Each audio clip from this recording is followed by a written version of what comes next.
for people who, I guess, have a bit more time or are already active? Let's say they're already able to go for a 30-minute walk 7 days a week.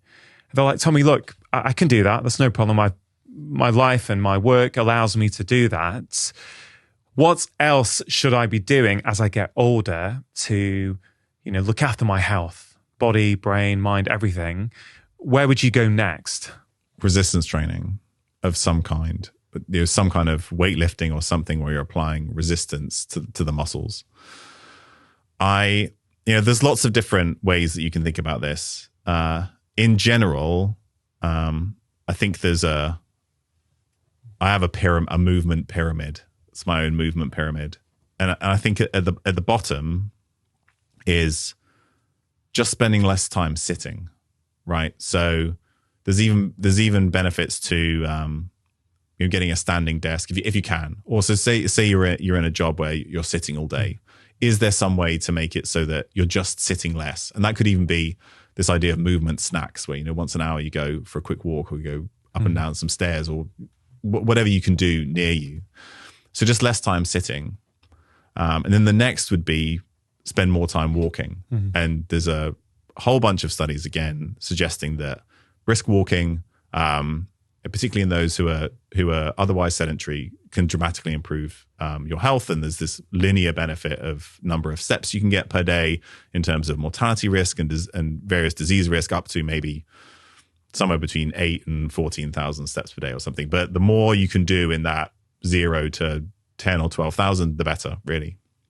And a lot of that, particularly if you're doing quite brisk walking, so say you're doing your 30 minutes and it's quite brisk, then that, for many people, maybe getting them up into that area that you briefly mentioned earlier, that zone 2. So you're getting some of those cardiovascular benefits. And that's probably where a lot of that benefit comes from. So then the next level, I think, is resistance training. And particularly as you get older, we know there's a decrease in muscle mass, but more importantly, and probably faster and earlier, there's a decrease in strength. And as you get older, you lose, in particular, type 2 muscle fibers. These are fast twitch muscle fibers. And those are important for a number of reasons, because they're an important glucose sink. So they're important for metabolic health, right? So if we talked earlier about all these things that affect your blood sugar, having healthy, active muscles and having a lot of these types of fibers is really important for our blood sugar control and a whole host of other things. And it's also really important for our stability and mobility and function. So if you lose those fast twitch fibers, those are the ones that are important for like reactions. And like if you like are going to fall, like grabbing onto a handrail or stopping yourself from falling. And, particularly as you get older, falls risks and broken hips and all that kind of stuff, you're going to be protected against that if you have more of those types of muscle fibers. And those are the ones that you get through resistance training, the ones you develop in particular. It affects all of your muscle tissue, but those are the ones that you protect when you do that kind of resistance training. I wonder if we could just spend a bit of time trying to define resistance training. And the reason I'm asking this question is some people don't want to go to the gym. And given that gyms are a relatively modern phenomenon and that humans have lived to pretty decent ages for a long period of time, I think when we say resistance training or strength training, we have to broaden it out beyond lifting weights in a gym. Because for the people who love that, they love hearing it and go, yeah, I knew I was on it with strength training, right? But for people who don't like it, it can be a bit confusing. So indoor climbing, running up hills, right? Yeah. That's resistance against gravity. In your view, what counts as resistance training? So it can be, it's literally any movement where you're moving your body in space against something that makes it harder than it normally would be for that movement, if that makes sense, right? So carrying your shopping bags to your car or even to your home, or is that resistance training? Because instead of walking, you're carrying, right? Yeah, and we've talked previously about, so you mentioned the blue zones, and in the Nicoyan Peninsula, they're not all down the gym all day, right? But they are doing physical activity every day that includes things like carrying and lifting And you can translate that to your own activities of daily living, as we call it, right? So if you want to be able to carry your shopping, then heavy shopping bags are resistance training. And any time that you're moving your body, and so it could be squats just with your body weight, that's resistance training. Or you could do push-ups and it can be against the wall rather than against the floor. That's resistance training. And it can just be these daily activities like lifting things into cupboards and carrying things around. Like all of that counts. And particularly as you get older, you want to maintain those. You want to maintain those functions. So anywhere you can find an opportunity to move your body against some kind of resistance, that counts. The problem, does become at some point you need to progress things. So in order for it to create, again, anything is better than nothing, but to create an ongoing stimulus, it has to be I think it has to be a little bit challenging. So, if you're just gonna, so maybe you do a few calf raises, squats, push-ups against the wall, a few bicep curls in the kitchen, like all of that stuff is great. But at some point you have to make sure that you would like to progress. You would like to get stronger such that is no longer enough. And then you have to find some way to make it a little bit harder. So I think there has to be a challenge component to it. So the push-up against the wall then has to be the push-up against the table. Yeah.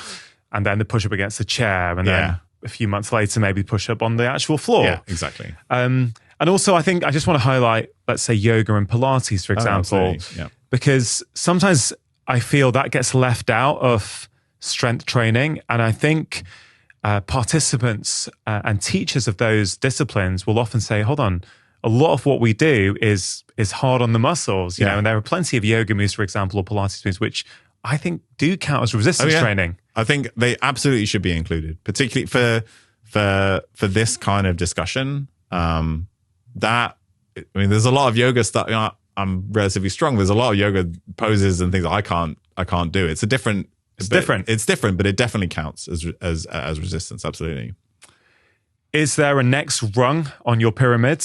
Yeah. So then the next rung is high intensity interval training, or HIIT. And the reason why it's next is because I think that, and again, this is not for elite sports performance. This is just for average people who want to try and figure out how to separate out their time in terms of movement. And so you will get some cardiovascular benefit from your brisk walking, or it could be cycling or something. Right? Yeah. It doesn't have to be walking, but I like walking because anybody or most people can do it. But then you do get some slightly, if you then want to get into the physiological biochemical nitty gritty, you do get different adaptations to high intensity training versus lower intensity training, right? I think in general, that idea of intensity times time is what's most important. But of course, different things happen at the cellular level when you do one versus the other. And so you can, that's a beneficial add-on on top of, say, resistance training if you're already doing some low level intensity movement. And then on top of that, if you really enjoy it, I think you can do very long periods of endurance training. But I don't think most people need that if they're just trying to move as much as they can in order to improve their health. So that's kind of that's the progression that I use. Yeah, so I really like that. If someone's hearing that and says, okay, Tommy, look, I don't move much. I like that pyramid, but do I have to sequentially go up it? Or, for example, if someone goes, you know what? I used to do some strength training when I was at school, but I haven't done it in ages and I quite fancy that.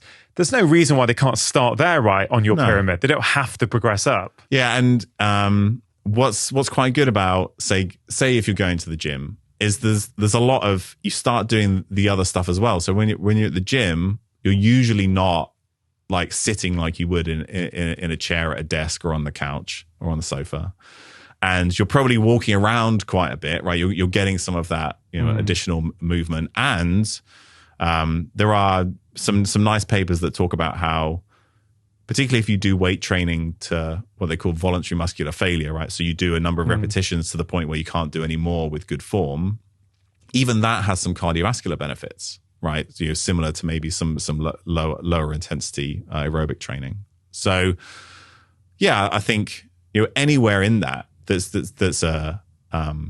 that's a good entry point for you, I think is great. And that's always where I would want people to start. The reason why I have like very long, hard endurance exercise at the top is because that's often where people start, because that's where they assume they need to be in order to improve their health, right? If I need to go for a run, it needs to be hard. I need to do it for an hour, or else there's no point in doing it. But actually that's quite taxing on the body, and you don't necessarily get all the other benefits that you would from those other different types of training. So that's why I put it at the top. Yeah. But there's lots of other places that people can enter. And again, anything that you can do that you enjoy and is sustainable, that's the place to start. And the other thing I guess I'd want to add there is we forget sometimes that exercise and high intensity exercise can be a stressor on the body. And what I've often seen with certain patients is they have very high stress lives, go, go, go. And then the workout is also, high intensity at a fast 1 hour run. That is very hard on the body. And I think, again, this is a much broader conversation, so we'll have to save this for another time. But I do think we also need to think about how much is this exercise now taxing us? Yeah. And I certainly have found over the last couple of years, I've really been leaning more into a lot of low intensity, walks or bikes or swimming where, it's just nice and relaxed, but I'm going for 30, 40 minutes, maybe an hour. I'm like, wow, I feel like I need no recovery. It doesn't stress me out. And I kind of measure it sometimes with HRV and heart rate variability and things like that. And I'm like, wow, I do feel that we sometimes forget about the stress component. So that's if people really want to dive into it. But I agree with the message, which is anything's better than nothing. And it's probably not that much for most people, right? That's going to give them some benefits. Yeah. The main thing that I try and get across is that the dose needed, or the amount you do needed to see some benefit, again, for most people is really quite low.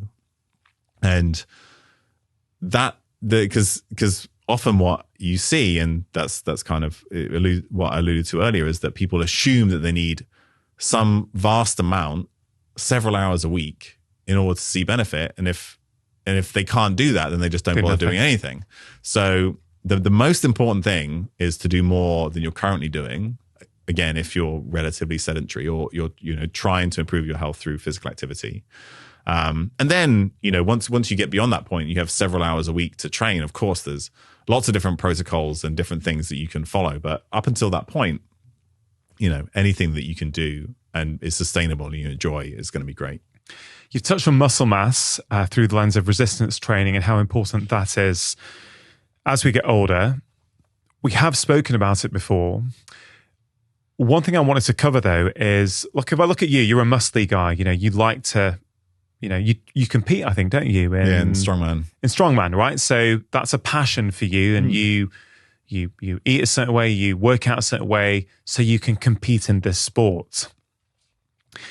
One thing I've been thinking a lot about over the last few months is, what's the cost of muscle? Because I don't feel that we see often in these longevity hotspots really muscly people, right? I haven't gone out there and studied this in depth, so I can't say I know that for everyone. Or, we often don't hear about them being really muscly in their 40s and 50s. And I often think about a place that I've spent a lot of time in, which is Chamonix in France, where it's in the mountains in the French Alps, and many people there, if not most people, are active. They are, but very functionally active. So a lot of the time you'll see that people have got quite lean, they're strong physiques, but not necessarily bodybuilding strong. Yeah. You see this with mountain guys. And I think a lot about, okay, there's a big movement now to say, guys, you've got to work on your muscle mass as you get older, because you're going to lose muscle mass as you get older. And it's very important for longevity. It's important for brain health, as you've covered before on the podcast. But we're not necessarily talking about big muscles, I don't think. I'd love you to expand on that. And also, I guess broadly, what is the cost of muscle mass? Because the more muscle you have, I guess the more protein and calories you need to feed that muscle. So how do you think about that? There's several moving parts that I'll try and cover. The first is an important one, which you didn't ask about, but I will mention, which is that whenever I talk about muscle, everybody's like, well, I don't want to look like you. I don't want to eat like you. I don't want to train like you. And that is not what I'm saying. Absolutely not. And when I say that the people should build muscle mass and strength, I'm absolutely not talking about what I do or other people do in terms of bodybuilding or strength training. That's completely separate. I don't think that that's detrimental to health, and we'll cover that as well. But that's not what I'm recommending to people. And it's funny because you mentioned Gabrielle Lyon, and I heard like an anecdote, which is that somebody was telling me that they've been telling suggesting to their wife that they should maybe do some strength training, for all the reasons that we talked about. And it was sort of like in one ear and out the other.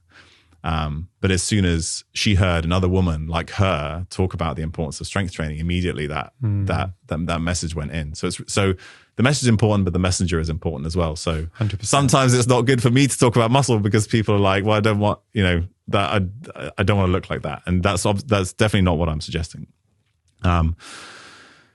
When you look at, again, so at the population level, we're going to use that word again. So we do these large studies of people who sort of represent the population, and they've done it in the UK with the UK Biobank. They do it in the US with NHANES. And I mentioned earlier how terrible the NHANES dietary data is. The other data they collect in NHANES is actually very good. And what you see is that those who are in the top 50% of muscle mass, so just above average, they tend to live longer and have an overall lower risk of most diseases and mortality. But there's not like a dose response. It's not like more is better. It's just don't. So really the what you see from those studies is that low muscle mass we might use the phrase sarcopenia. That's the technical term for just having low muscle mass. Dyinopenia is related to low strength or loss of strength. So low muscle mass is problematic rather than more muscle being better, if that makes sense. So you really just don't want to have not very much muscle. Like that's where the real signal of benefit comes from, again, at the population level. When, studies that I've done, and there's one we published just recently, and there's some other stuff that we're working on. What we've found is that more muscle is not better above that low level. But if you do have more muscle, it needs to be functional. So you need to have strength proportional to that amount of muscle mass. And that's the kind of muscle mass that you generate through resistance training. So if I have more muscle, but I'm stronger with it, I think that is just fine, right? But there's another scenario where you can gain a lot of muscle, and this is muscle measured on a like a DEXA scan, which is a type of X-ray scan. You look at how much muscle people have. And when they do that at the population level, those who have the most muscle, particularly in men, there was a study that came out from the UK Biobank recently. Those who had the men who had the most muscle, the top, it was either 20 or 25%, they had a higher risk of mortality and a higher risk of cardiovascular disease. But the men who were the strongest had the lowest risk. So there's this dissociation, that's another fancy word, like the separation of like strength and muscle. So strength is what's important relative to muscle mass. And when I've looked at some of these data myself, those, muscle does not correlate with physical activity. So these people are not gaining muscle because they're in the gym all the time. They're gaining muscle because they're eating beyond their caloric needs and gaining more total mass. And with that, they tend to have worse metabolic health, more high blood pressure, worse blood sugar. So they're not. It's not muscle that's gained through lifting weights, right? It's muscle gained just through gaining more mass, and some of that is muscle tissue. So as people put on excess weight, there's an assumption that will always be fat. No, some of it is muscle. So you still put on extra muscle as well. Wow. Yeah. And actually that relationship between strength and muscle reminds me of a conversation I used to have with a really good mate of mine who I was at uni with, who was a very keen indoor climber. And he used to talk about the perfect, they'd measured the perfect ratio between strength and muscle for climbers, because you don't want too much because then you're too heavy. Yeah, particularly in the legs. Yeah. Exactly. Yeah. And I was like, so it reminds you of those conversations. Yeah. And I think so there are two parts to this. One is that there are these studies, and you talked about the cost of muscle. There are these studies that suggest that more muscle is detrimental, but that's because muscle is coming along for the ride with, gaining excess weight and worse metabolic health and all that stuff that comes with it. That muscle has not been gained with a proportional improvement in strength or function. But if you look at having a high level of strength or function relative to your muscle mass, that's incredibly predictive of cognitive function and mortality risk. So you want enough muscle. You don't want to have very little, and you want that muscle to be strong and functional. That's the most important thing, and that's what you're talking about in terms of those individuals that you see in the French Alps, in terms of the individuals you see in longevity centers, or places around the world where people live a long time. It's functional. It's functional. So whatever muscle that you have has to be functional. I think that's the main takeaway. Now, related to that, Tommy, again, whenever we talk about anything, we have to think about in what population are we talking about it for. And sometimes when I think about some of the protein research and the encouragement to high protein diets, I know we've covered that there's no real detrimental effect, and you believe in, as I do, that many people are under eating protein. And we think about it in terms of our muscle mass. Like, if you're not eating enough protein, let's say you should be eating 30 grams for your size at a meal. Now, let's say you get really, really active and do loads of strength training. If you do that, yes, I know you need protein to support the muscle growth, but is there a case to say, and I kind of think that maybe this happens in some longevity hotspots, that they are really, really active, maybe not eating high protein, but because they're so active and they're so functionally active, they're still maintaining muscle. Yeah. I think the best way to understand it in terms of the research that we have is if you have individuals who are calorie restricted, and when you restrict calories, one of the things, right, you lose weight, and that comes from fat and muscle and other tissue as well. But in that scenario, if you add in physical activity, you preferentially keep that muscle tissue, and you'll preferentially get your energy elsewhere. So even if you have a period of time where you're either dramatically under eating or you have a high energy expenditure, then you will preferentially keep your muscle mass and strength as long as you maintain activity levels. So that becomes important if people decide to do long periods of fasting. Maintaining activity is important so that you preferentially you don't use your muscle tissue for energy. And so that's partly part of what comes in there. But I think there's also been a big debate in terms of, so again, we go back to the blue zones. There's been some pretty reasoned debate in terms of how much protein those groups are actually eating. And it is probably more than the typical Western diet. They're not eating low protein diets, but then they're also physically active, and all these other things are important as well. I do remember a conversation a few years ago. I was speaking at a longevity conference, and Michel Poulain was there, who was one of the original researchers who went to study in the blue zones, and he shared with me that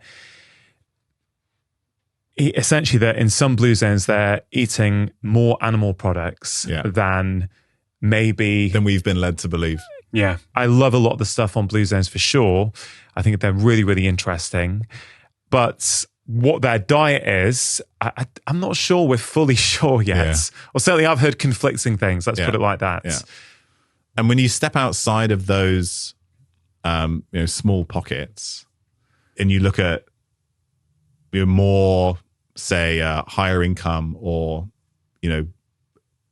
westernized, for want of a better word, societies, there are lots of populations around the world that eat a very high protein intake relatively and have some of the longest lived people on average. So like Hong Kong and Iceland, eat a lot of animal products, a lot of meat, a lot of protein, and they are some of the longest lived nations on Earth. So I think that using, the blue zones are informative, but if you try and look at an overall population that's closer to ours in terms of overall technological, development or, and access to foods, then those I think are worth considering as well. And in general, there are several that have a high protein diet and live a long time. Yeah, and I think also the nature of science often is to be reductive so we can measure one thing. Yeah. But our human experience isn't that reductive, right? We have all different kinds of inputs into our lives. And so I often feel that it gets hard because, science is very useful to inform us. But then, and I guess I'm biased from my experiences with patients where I kind of feel, yeah, that's one factor, but it kind of depends what are the other factors that are going on as well. Yeah. That influences how much that factor is important. Yeah. So thinking about food intake without also thinking about physical activity and stress and sleep, yes, can be useful, but potentially limited as well. So I feel like we over focus on diet most of the time. So do I. That's where everybody wants to go, when all the other things that you mentioned, probably for the vast majority of people, are going to be at least, if not more important. Yeah, I totally agree. I mean, you've covered quite a lot, Tommy. I mean, maybe just one more topic. Supplements. You're a fan of creatine, aren't you? Yeah. Why? Because it does everything. No, it's probably the one supplement that I would routinely recommend to pretty much everybody. There was a recent study that came out in postmenopausal women where they took creatine for 2 years, and it was associated with some improvements in bone strength. Obviously that's important for postmenopausal women. I'm a big fan of it because of its effect on the brain. So there are several studies showing that creatine supplementation acutely improves cognitive performance. That's in athletes and young healthy people, and there have been large meta-analyses looking at creatine supplementation on cognitive function, and the benefits are greater as you get older. So in those who are older, they seem to have a greater benefit. There are studies where they've used creatine as an add-on to antidepressant therapy in those with major depressive disorder, and seen a significant improvement above what they got in terms of the response from the antidepressant. And there are some studies suggesting that at the population level, epidemiology, the amount of creatine that people get from their diets is associated with their mood or risk of mood disorders. Then there's the effect on strength that in the majority of people, creatine intake is associated with improved strength and muscle function. So a wide variety of systems and organs in the body seem to benefit from adequate creatine intake, and not the amount that you would take is maybe around something like 5 to 10 grams per day, and that's not a heroic dose. We'll go back to that term, relative to what you could get from the diet. So a tin of sardines is somewhere around 3 to 5 grams of creatine. So 5 grams of creatine is probably, it's like a kilo or two of salmon or beef. And not a lot of people eat that much salmon or beef, but it's possible to eat that much from the diet, but just most people don't. What is it?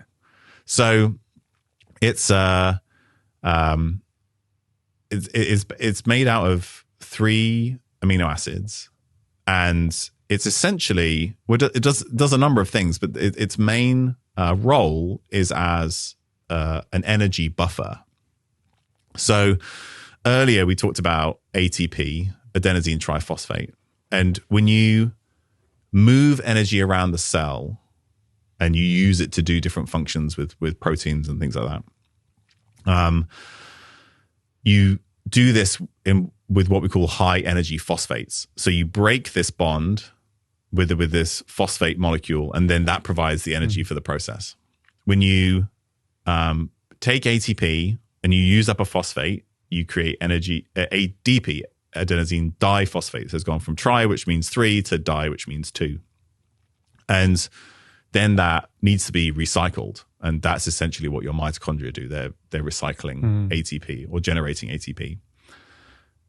Creatine creates a buffer for that system. So creatine, you put a phosphate onto it. It's called phosphocreatine, and it's used to recycle ATP.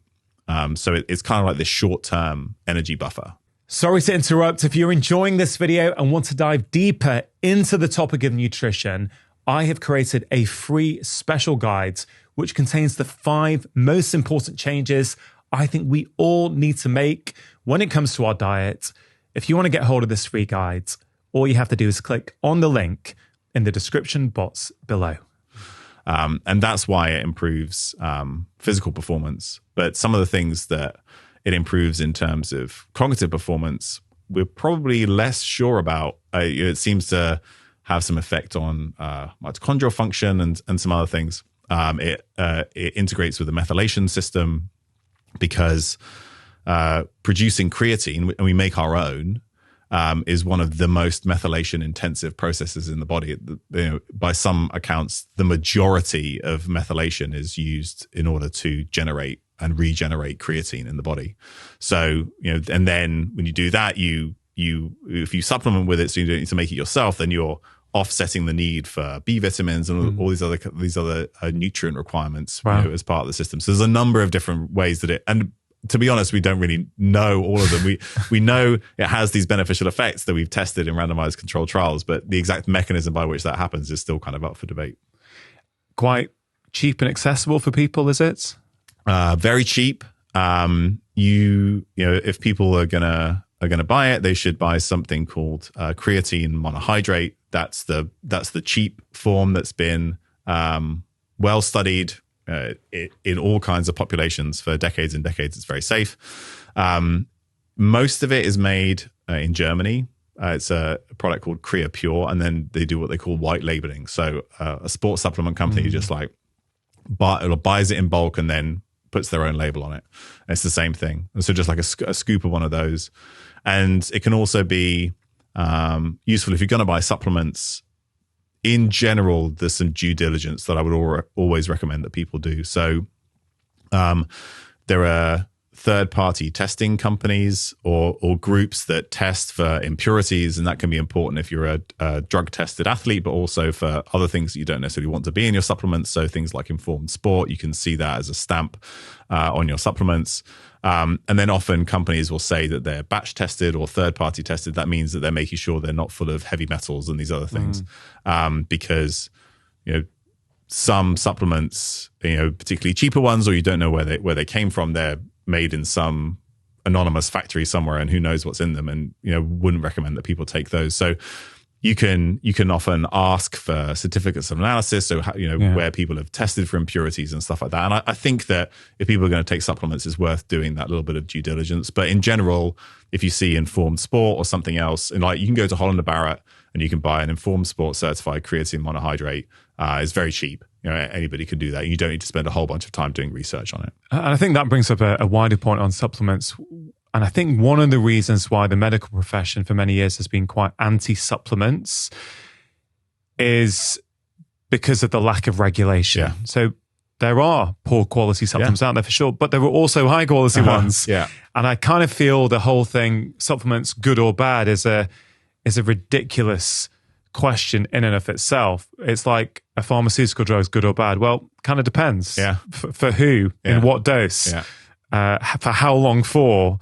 And I personally have seen the right supplements be very beneficial for patients over a number of years. So I have I don't really share that view that's been there in medicine for a number of years, which is, stay away from supplements, because we routinely give them like B12 is a supplement or vitamin D is a supplement. And so I don't kind of, but there's a bit of nuance there. And as you say, if you're going to get one, get a high quality one. Yeah. And in terms of other supplements, in general, the vitamins come very, like in those who need them, come very high on a list of things that I would recommend. So vitamin D, very important. Some of the B vitamins, very important. So I think we talked previously about measuring something like a homocysteine, if you can, particularly if you're thinking about both brain health, but then also cardiovascular health. And B vitamins that are relevant for that are B12, folate, B6, B2, which is riboflavin. And you can get these from if you're eating some green leafy vegetables and some eggs and meat, you'll get a lot of those.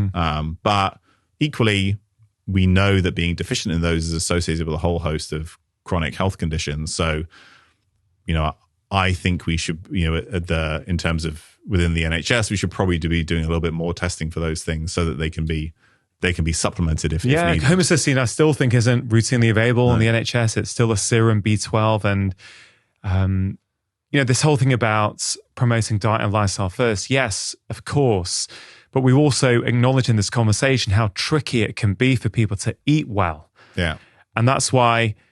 Yeah, I'm all for a food first approach, but at the same time, I recognize that most people are finding it hard to get the nutrition they need.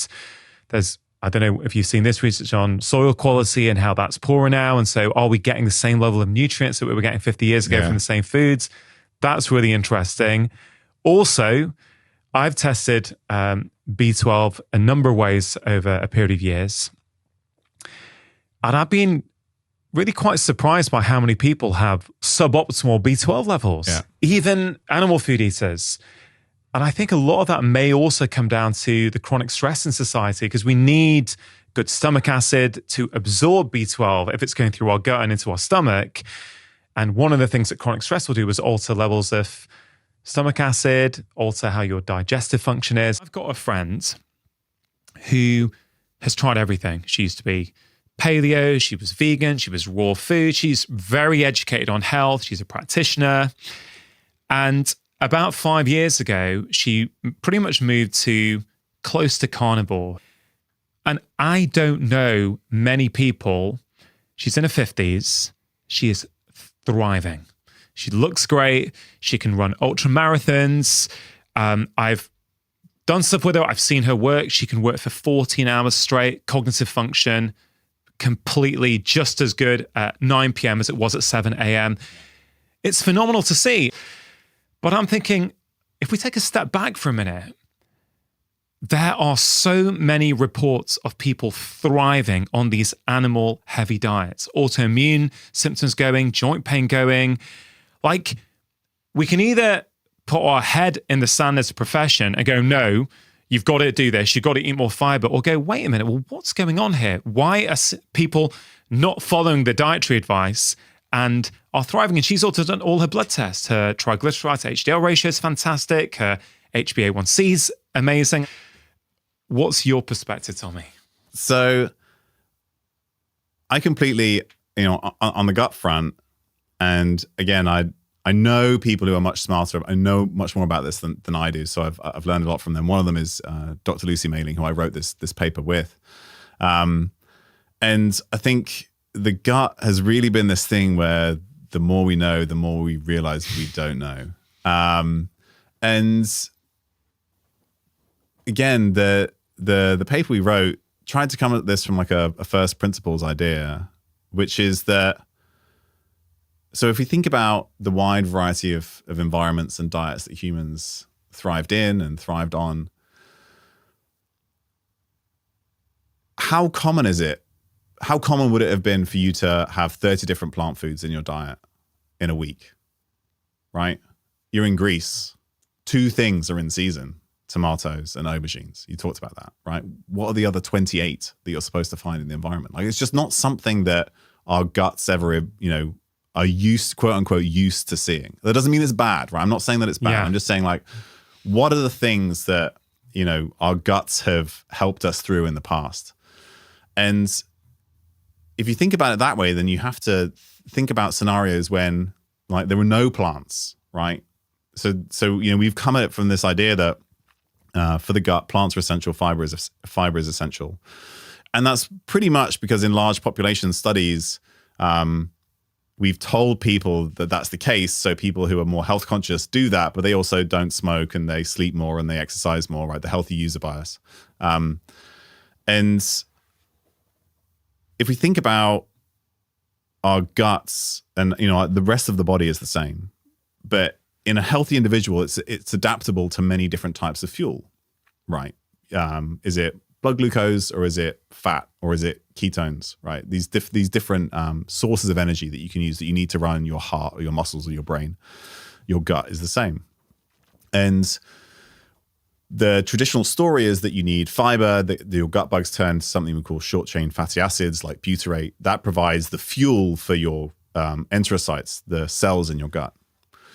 But what you see quite clearly is that your gut can use a wide range of fuels. So yes, it can use those. If you eat predominantly plant foods, you'll make short-chain fatty acids like butyrate. That will be the source of fuel. But if you eat more protein, then you'll make what we call iso short-chain fatty acids, and those essentially have the same function. So you can support your gut health just fine with the metabolites from meat rather than plants. The gut cells will still use it. You can also use acylcarnitines, which are metabolites of fats. Or if you're on a ketogenic diet, it doesn't come from inside the gut like those other things do from the gut bugs. It can come from the blood. So you can take the cells in the gut can take ketones from the blood if you're fasting or fasted because there's no food available, right? If there's no food available, your gut still has to be able to survive. It can't just like give up and stop working, right? Because as soon as you get food, it needs to function. So then if you're, for whatever reason, don't have access to food, your body makes a bunch of ketone bodies and the gut can use those for energy as well. So the gut is incredibly metabolically flexible based on the systemic health of the body and physiology of the body. So what I think we've seen in a lot of studies around the gut is that something that affects systemic physiology affects the gut. And then that affects the types of microbes that get selected for within the gut. Let's just back up. Systemic physiology, how would you say that in layman's terms? So basically your general health. Right? So you do something that's affecting your general overall health. Yes. That's then affecting the health of your gut. Yes. And then you're measuring bugs in there, and we're drawing conclusions from that. Exactly. And it goes in both ways. So we know that the bugs in your gut can affect your body, but it really seems like what's happening in your body elsewhere, and that can happen with changes in sleep or diet or physical activity, right? So when you exercise, that affects your general health. It affects what happens in your heart and your blood vessels and your muscles. They, secrete a bunch of chemicals and hormones and things like that. That affects your health. It also affects your gut. And then what happens is your gut is affected by that, like just by your health changing. That then changes the kind of bugs that survive in that gut. So you'll see things change within the gut, right? You'll see different bugs, but it's because of what's happening elsewhere in the body. So I think we've ascribed too much to the bugs that we measure. And it's also the bugs we can measure. Yeah. There's a whole bunch of stuff that we're just not able to measure. And this has been another problem with studying the gut microbiome, is that historically we've used a cheaper measure called looking at something called 16S RNA. And when I've talked about this previously, the level of information it gives you is, it's like if you think about the lineage of dogs, right? They're in animals, and then canines, and then the sort of the house dog, the dogs that we have at home. So a 16S RNA can tell you this is a dog rather than a cat, but it can't tell you whether it's a French bulldog or a Doberman, right? Which are vastly different dogs. And it's the same thing with gut bugs. So it might tell you, yes, I think I have an idea what this bug is, but it tells you nothing about its specific functions. And a lot more about what's happening in the gut is based on the function of the bug rather than what the bug is. And so vastly different bugs can have the same function, but you might just focus on one that has a specific function and think we need this, when actually something else entirely could take that function. So the information that we have is incomplete. I think we've ascribed too much to its activity. Doesn't mean it's not important. I think it's very important. No, for sure. But I think we've given it too much credit and taken away what's maybe happening elsewhere in the body. And also, maybe it's not even giving it too much credit, but it could also be, we're overly focusing on lifestyle change influencing the gut microbiome, influencing our overall health. Maybe it's just the lifestyle change is influencing our overall health, as you say, which is then influencing the gut microbiome. Exactly. And this is one of the key things I think I've evolved my view on over the past few years, is this maxim that we need fiber for optimal health. I don't know the answer to that. I'm very open-minded, and I can't make that work in my head cognitively, and also see many, many people thriving, literally thriving in every way that I can see on low fiber diets. Yeah. I think it doesn't add up. Like, we've got to do better. Like, there's do you know what I mean? Yeah. And again, I think when we've looked at, so I'm not going to say that fiber isn't important, because I think in the setting of the modern mixed diet, where most foods are ultra processed, and we think about the things that we talked about earlier that may be able to, help support gut function, you're probably not getting any of those. And in that setting, fiber may be beneficial. It's also fiber in the diet. When we ask people about their diet, it's like a marker of a bunch of other things. Like, usually if you're eating more fiber, you're eating higher quality foods, and fiber may affect things like satiety, right? So if you're eating more fiber, then maybe you eat total fewer calories in an environment that encourages us to eat more calories than we need.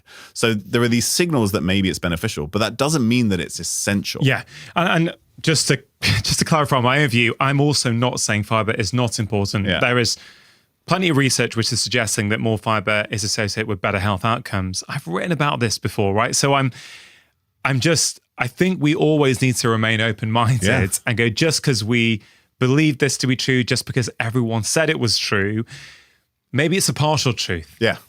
Maybe it's true for a lot of people. And also the other thing I think with diet, Tommy, is that when we look at these ancestral populations, these hunter-gatherer tribes, and we look at what they're eating, and, the Hadza tribe in Tanzania are reported to eat a ton of fiber, maybe 100, 150 grams a day. I've seen in some reports compared to, an urban population, a Western population that may be struggling to get 15, 20, 25 grams a day, right? So I get that on the face of it, it seems like a huge difference. And hey, we want their health outcomes, so let's do that. Let's increase the fiber. But it also depends, doesn't it? That diet on top of what? Yeah. So if you've grown up there with low stress, eating naturally in sync with the seasons, without the urban Western societal pressures that, affect all aspects of our physiology, well, maybe that diet works really well. But maybe in the world in which we live, you live in America now, I live in the UK, but so many people have got poor metabolic health already. They're already got suboptimal health. So maybe they need a corrective diet. Do you know what I mean? It's kind of like, and I sort of hypothesized in my first book why a low carb diet seems to work so well for so many people in the Western environment might be because we're overly stressed, we're underslept, we're undermoved, we've had too many calories at the wrong types of calories. We are insulin resistant, and therefore maybe in that setting there's a kind of unique role for it. Yeah. I don't know. I mean, I'm not saying I've got the answers, or I don't think you're saying you've got the answers either, but it's worthy of discussion. Yeah. In my mind, there's this, everything that we use to describe human health, everything we use in biology is some kind of model, right? And because we're unable to completely explain everything, right? It's not physics. And even in physics, they can't do that. But there's this famous, George Box is a statistician, has this famous quote, which says, all models are wrong, but some models are useful. And I think that's really, and I think that's really important to think about, because everything we're talking about here is some kind of model to describe human health. And if your model doesn't allow for the individual that is doing amazingly well eating nothing but beef, then your model is wrong, right? Then it's more wrong than any kind of model you can build that encompasses that. So I always think like the outliers are important because they force you to change the parameters of your model. And if you don't, I think that's incredibly unscientific. So yes, you can say that's interesting. I want to learn more about that. But at some point, you then have to try and incorporate it into whatever model it is that you're building that says, well, why is it that we're seeing these? If humans can thrive in a scenario where they're not eating any fiber, then that has to be incorporated into the model somehow. Yeah, I love that. Muscles, right? We've drawn an analogy. You've drawn an analogy earlier on about muscle health and brain health. Yeah. And I'm really interested as to practically what advice would you give to people who want to optimize their brain health in terms of, yes, physical activity, but I guess specifically I'm interested in muscle. I know, you lecture on this. You're going to give a talk, I think, this weekend on muscle mass and longevity in the UK, which you'll hear. We had Dr. Gabrielle Lyon on recently. She was talking about protein intake, the importance of resistance training. I would love your perspective on these things. So I obviously haven't heard your interview with Dr. Gabrielle, but I imagine that I will have agreed with pretty much everything she said. So you can hear what I say, and then you can, because in general, I think she's fabulous, and she focuses on really important things, which is muscle tissue and protein intake. And there are multiple reasons why muscles are important. There are biggest glucose sinks. So you talk about blood sugar, you talk about, that being important for diabetes risk, but also cardiovascular disease risk, dementia risk. 75% of your blood sugar is taken up into your muscles. And the more muscle you have and the more you move it, the more glucose blood sugar that they take up. So if you're trying to regulate your blood sugar, which is relevant to the vast majority of adults, because they probably, again, the average individual at least has pre-diabetes, average adult in the US and the UK, and similar studies have been shown that in Europe. That's pretty alarming. Yeah. And so I think the projected number in the US is 60% have at least pre-diabetes, or obviously if you progress, then that includes pre-diabetes and frank type 2 diabetes. 60% of US adults. Currently. And do you know what that figure is in the UK? I believe it's 40 or 50%. Yeah. So muscles are your most important glucose sink. If you want to regulate your blood sugar, you need to create somewhere for that blood sugar to go, right? And muscles are the thing. 75% of blood sugar goes up into your muscles. So the more muscle you have, yes, the easier it is to regulate your blood sugar. Absolutely. And the more you move it. So both are important, right? So the total mass and then how much movement the amount that you move it.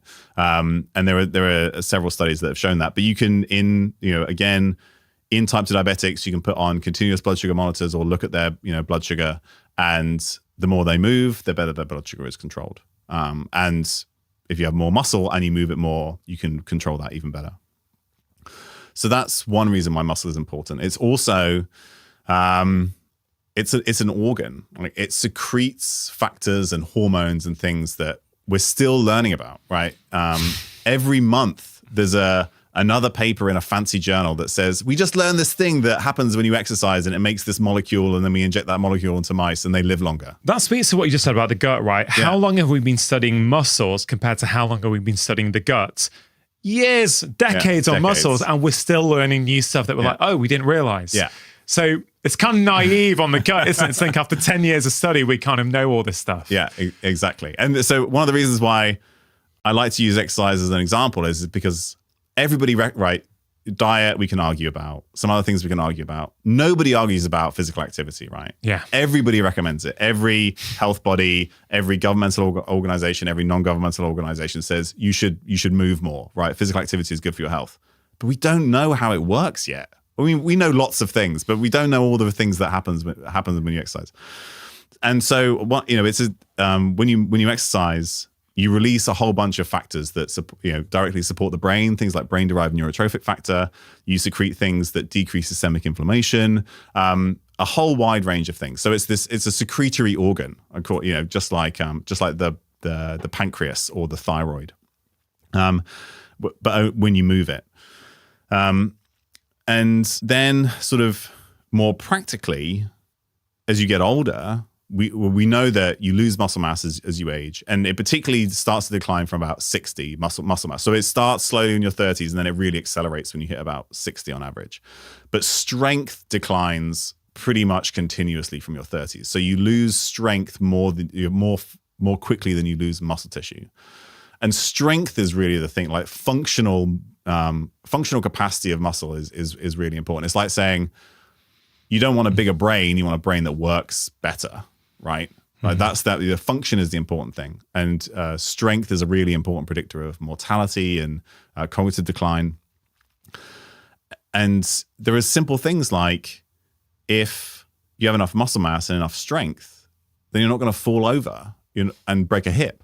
And if you get into your 70s or 80s, you fall and break a hip, you have a very high chance of dying within the next, even days, but then also weeks and months afterwards. So like your muscle tissue supports pretty much, all these important, like it supports every other organ in the body. And what's interesting to me about exercise, particularly when we think about longevity and aging, there was about 10 years ago, there was a paper that came out called The Hallmarks of Aging, which are all these things that you can measure biochemically in cells that happen as the body or the cell ages.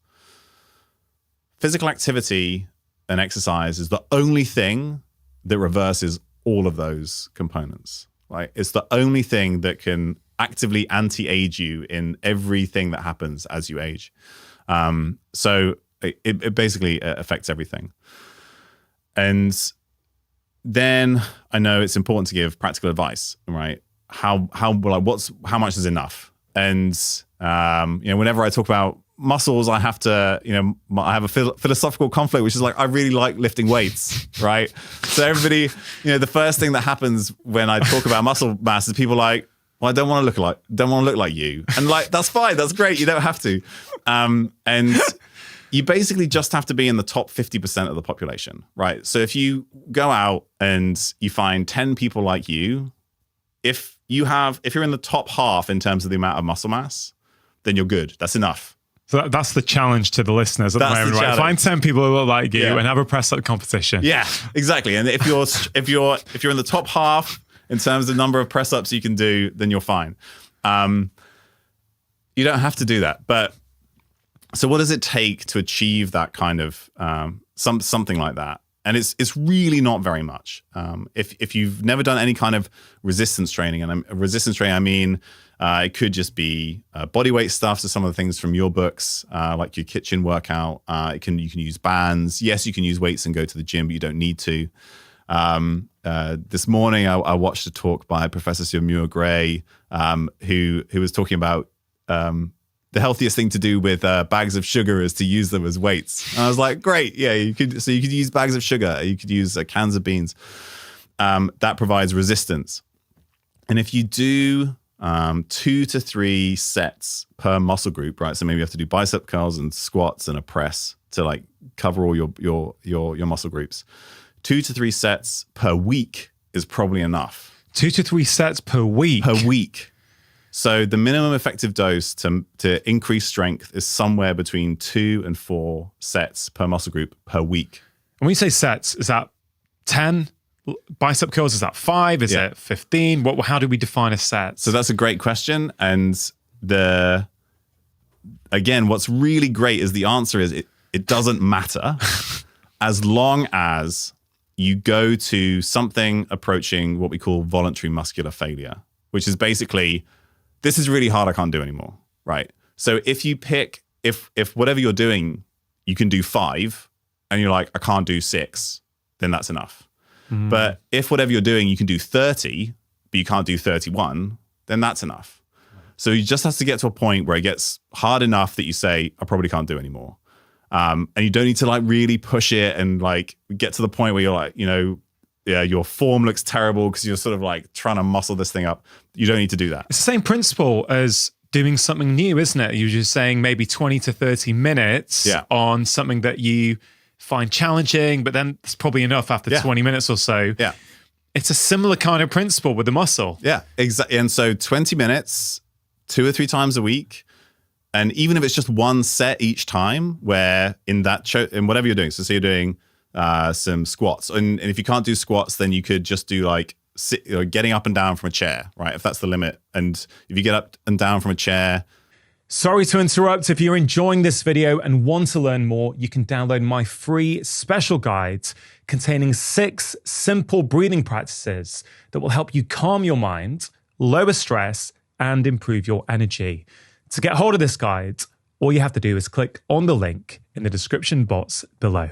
15 times, and you're like, oh, I probably couldn't do a 16th. Then that's great that you've done. Yeah, I think the important message there is for people, because people tend to get hung up on numbers a lot of the time. Is it 10? Is it 15? Is it 5? It's like, no, it's voluntary muscular failure. Yeah. So, and that's going to change as you get stronger. Yeah.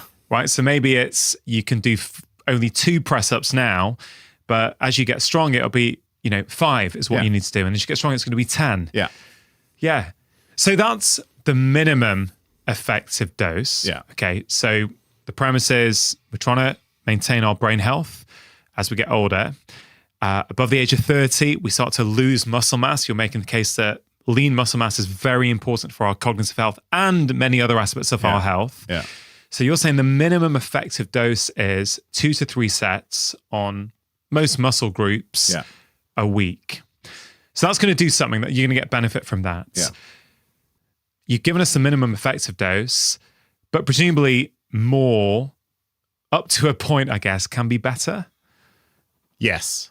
And so what I think is the best balance of like the amount of response you get versus what's practical for most people is probably something more like 8 to 12 sets per muscle group per week, split over 2 to 3 sessions.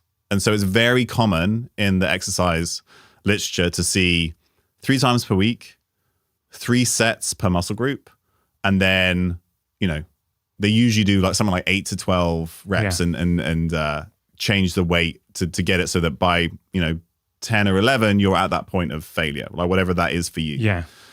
So that's very common. And so there was, they've done studies where they've compared individuals in their 70s versus individuals in their 20s.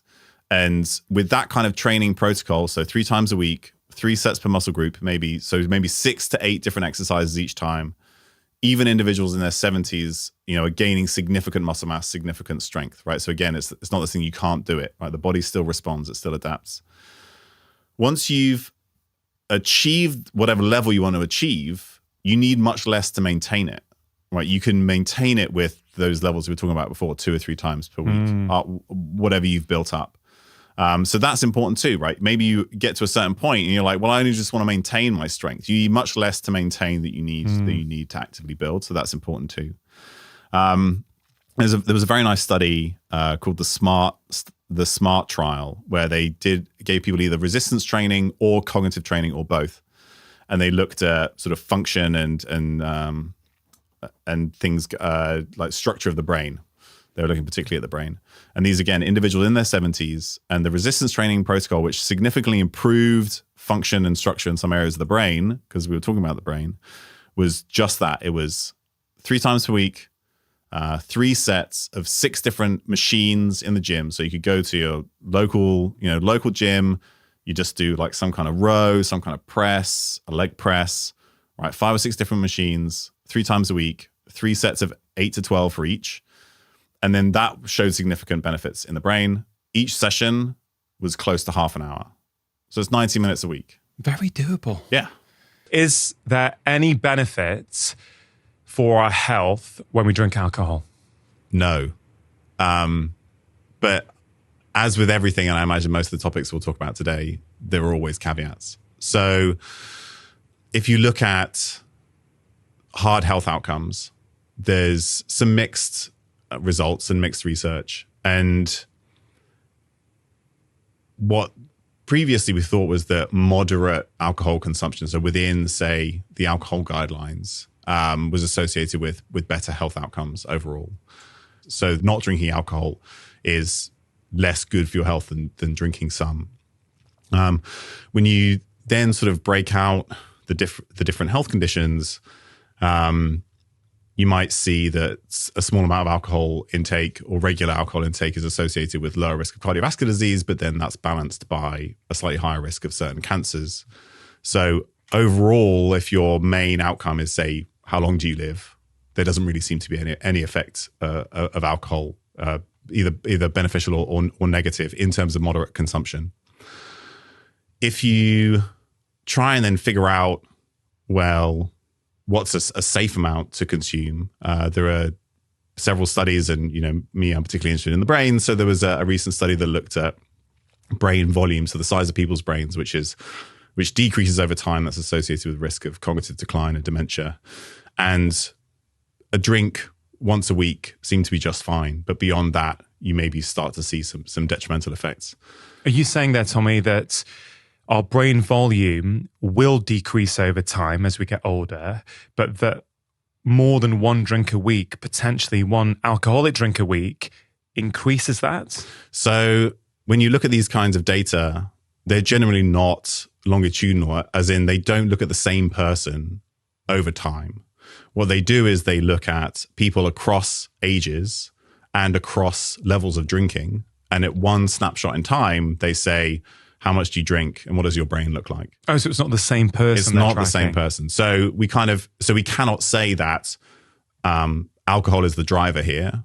When you do this kind of epidemiological research, we call it an association, right? This amount of alcohol is associated with these changes in the brain, but we don't know if it's truly causal. We can adjust for a whole, but that's what we do with statistics. We adjust for other things that may be accounting for that. And then we think whatever's left is a signal.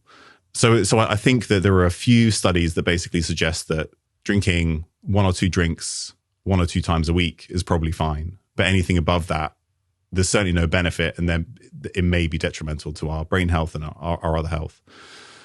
The other side of that, though, is that often people drink alcohol in social situations, and that if it's helping to facilitate social connection and it means you're going down the pub with your mates and you get to spend time and talk with them, that probably offsets some of those effects. So it's not always black and white, good or bad. But higher levels of drinking than that don't seem to be associated with improved health and maybe associated with worse health. But there, drinking some amount is probably just fine. But then context and other things are going to be important as well. Yeah, I think you bring up some really interesting points. And it's kind of one of the reasons I wanted to have this conversation with you is to try and bring that context and nuance that I think is often lost in the conversation around health these days. Everything's either good or bad. Yeah. Which diet is best? Is alcohol all good or all bad? It's like, well, hold on a minute. It kind of depends.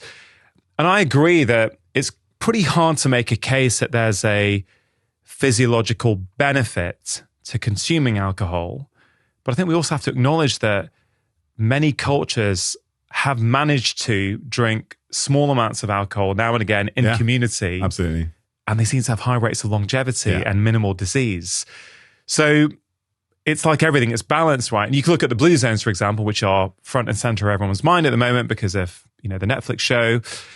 And I know there can be some debates on various things in the blue zones, but I think one thing we can say is that many of these populations, they do drink alcohol, but they're also doing a lot of other things very well that may counterbalance that, like low stress, nutritious foods, strong sense of community, and all these things. So, yeah, if we say though, what are the negatives? If we really try to address, okay, for someone who does drink, let's say more than that one drink a week, and goes, well, I feel okay, right?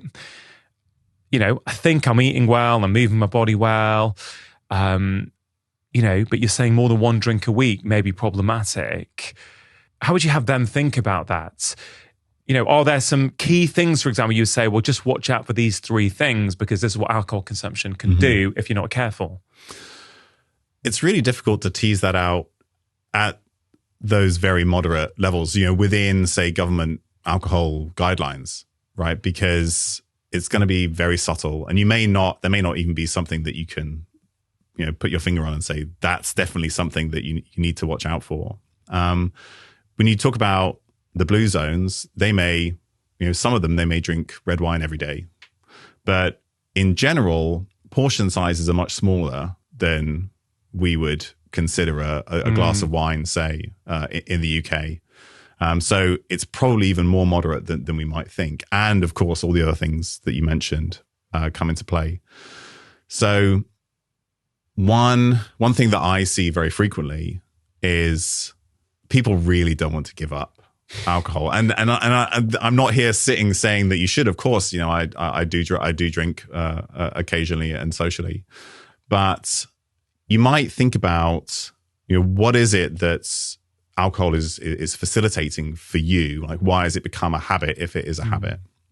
And so if it's the social aspect, then actually now it's much easier to get non-alcoholic cocktails, non-alcoholic beers. You can still go out and you can have that same kind of ritual with your friends or with yourself that gives you that feeling of relaxation, even though there's no alcohol involved. So you can get all of those benefits. You can still feel like you're getting that de-stressing at the end of the day with like a beer in front of the TV or something like that. All of that is still possible. And so you can think about maybe replacing those things in occasionally. And then it's also worth thinking about, often when people sort of fight against the idea that maybe they may be drinking too much, often we hear about that it's like they're bargaining. Oh, but I do all these other things. So isn't it okay that I drink alcohol? And I'm not here to judge one way or the other, but it's just worth thinking about. Like, are you trying to find ways to justify it? And if you are, then that maybe signifies that that's worth thinking about even deeper and maybe considering some alternatives. Yeah, I really like that approach.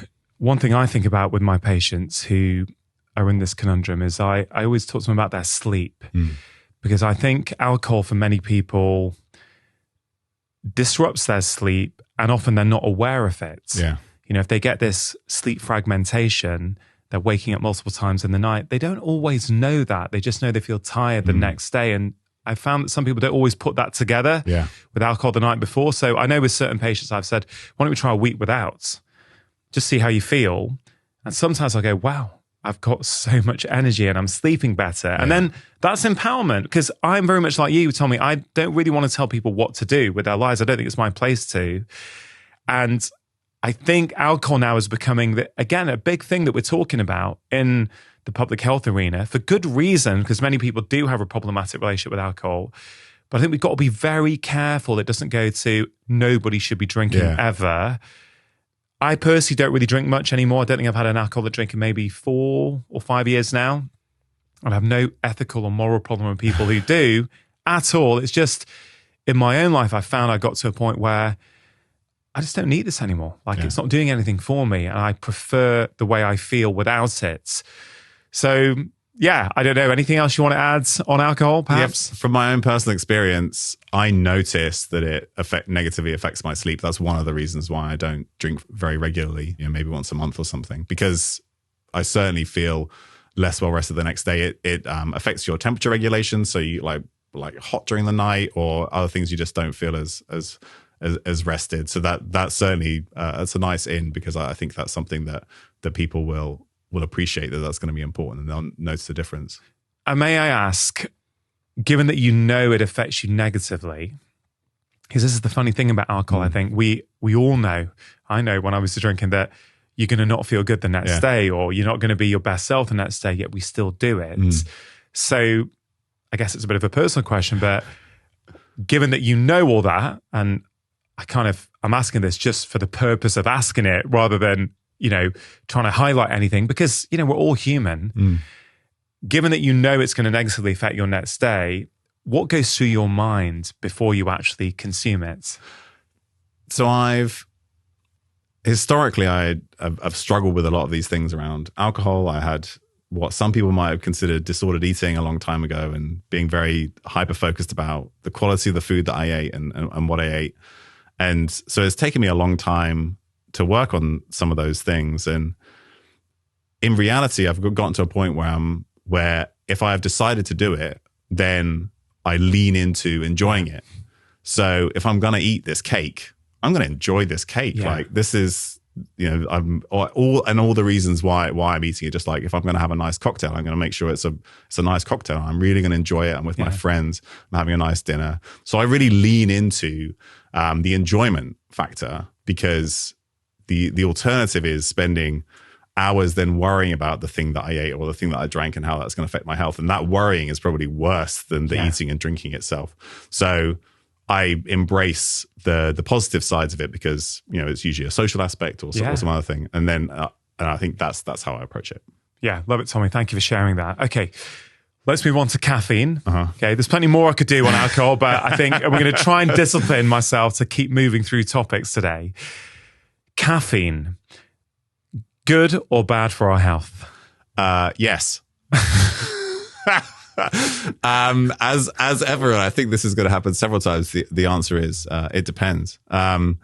There's certainly, if we go back to the epidemiological observational evidence where you ask people how much coffee they drink and then you look at their health outcomes, it seems like drinking up to 3 or 4, maybe more small cups of coffee, so probably like 1 or 2 of my cups of coffee per day is associated with improved health outcomes, and that's liver disease, Alzheimer's disease, and then there's certainly no signal of harm, right? So it doesn't seem to be harmful up to those levels, and maybe some benefit. Of course, there's no randomized controlled trials of coffee drinking that show that definitively. But there does seem to be some potential benefit there, and there's lots of polyphenols and other things in say coffee, for instance, or tea. Could you just explain what a polyphenol is for someone who doesn't know? Yeah, so these are the compounds. Often they're colorful that make up these beans or berries, and it's the same. They're in the same class of compounds that make like blueberries blue, but they have coffee has its own compounds like that seem to affect our gut microbiome.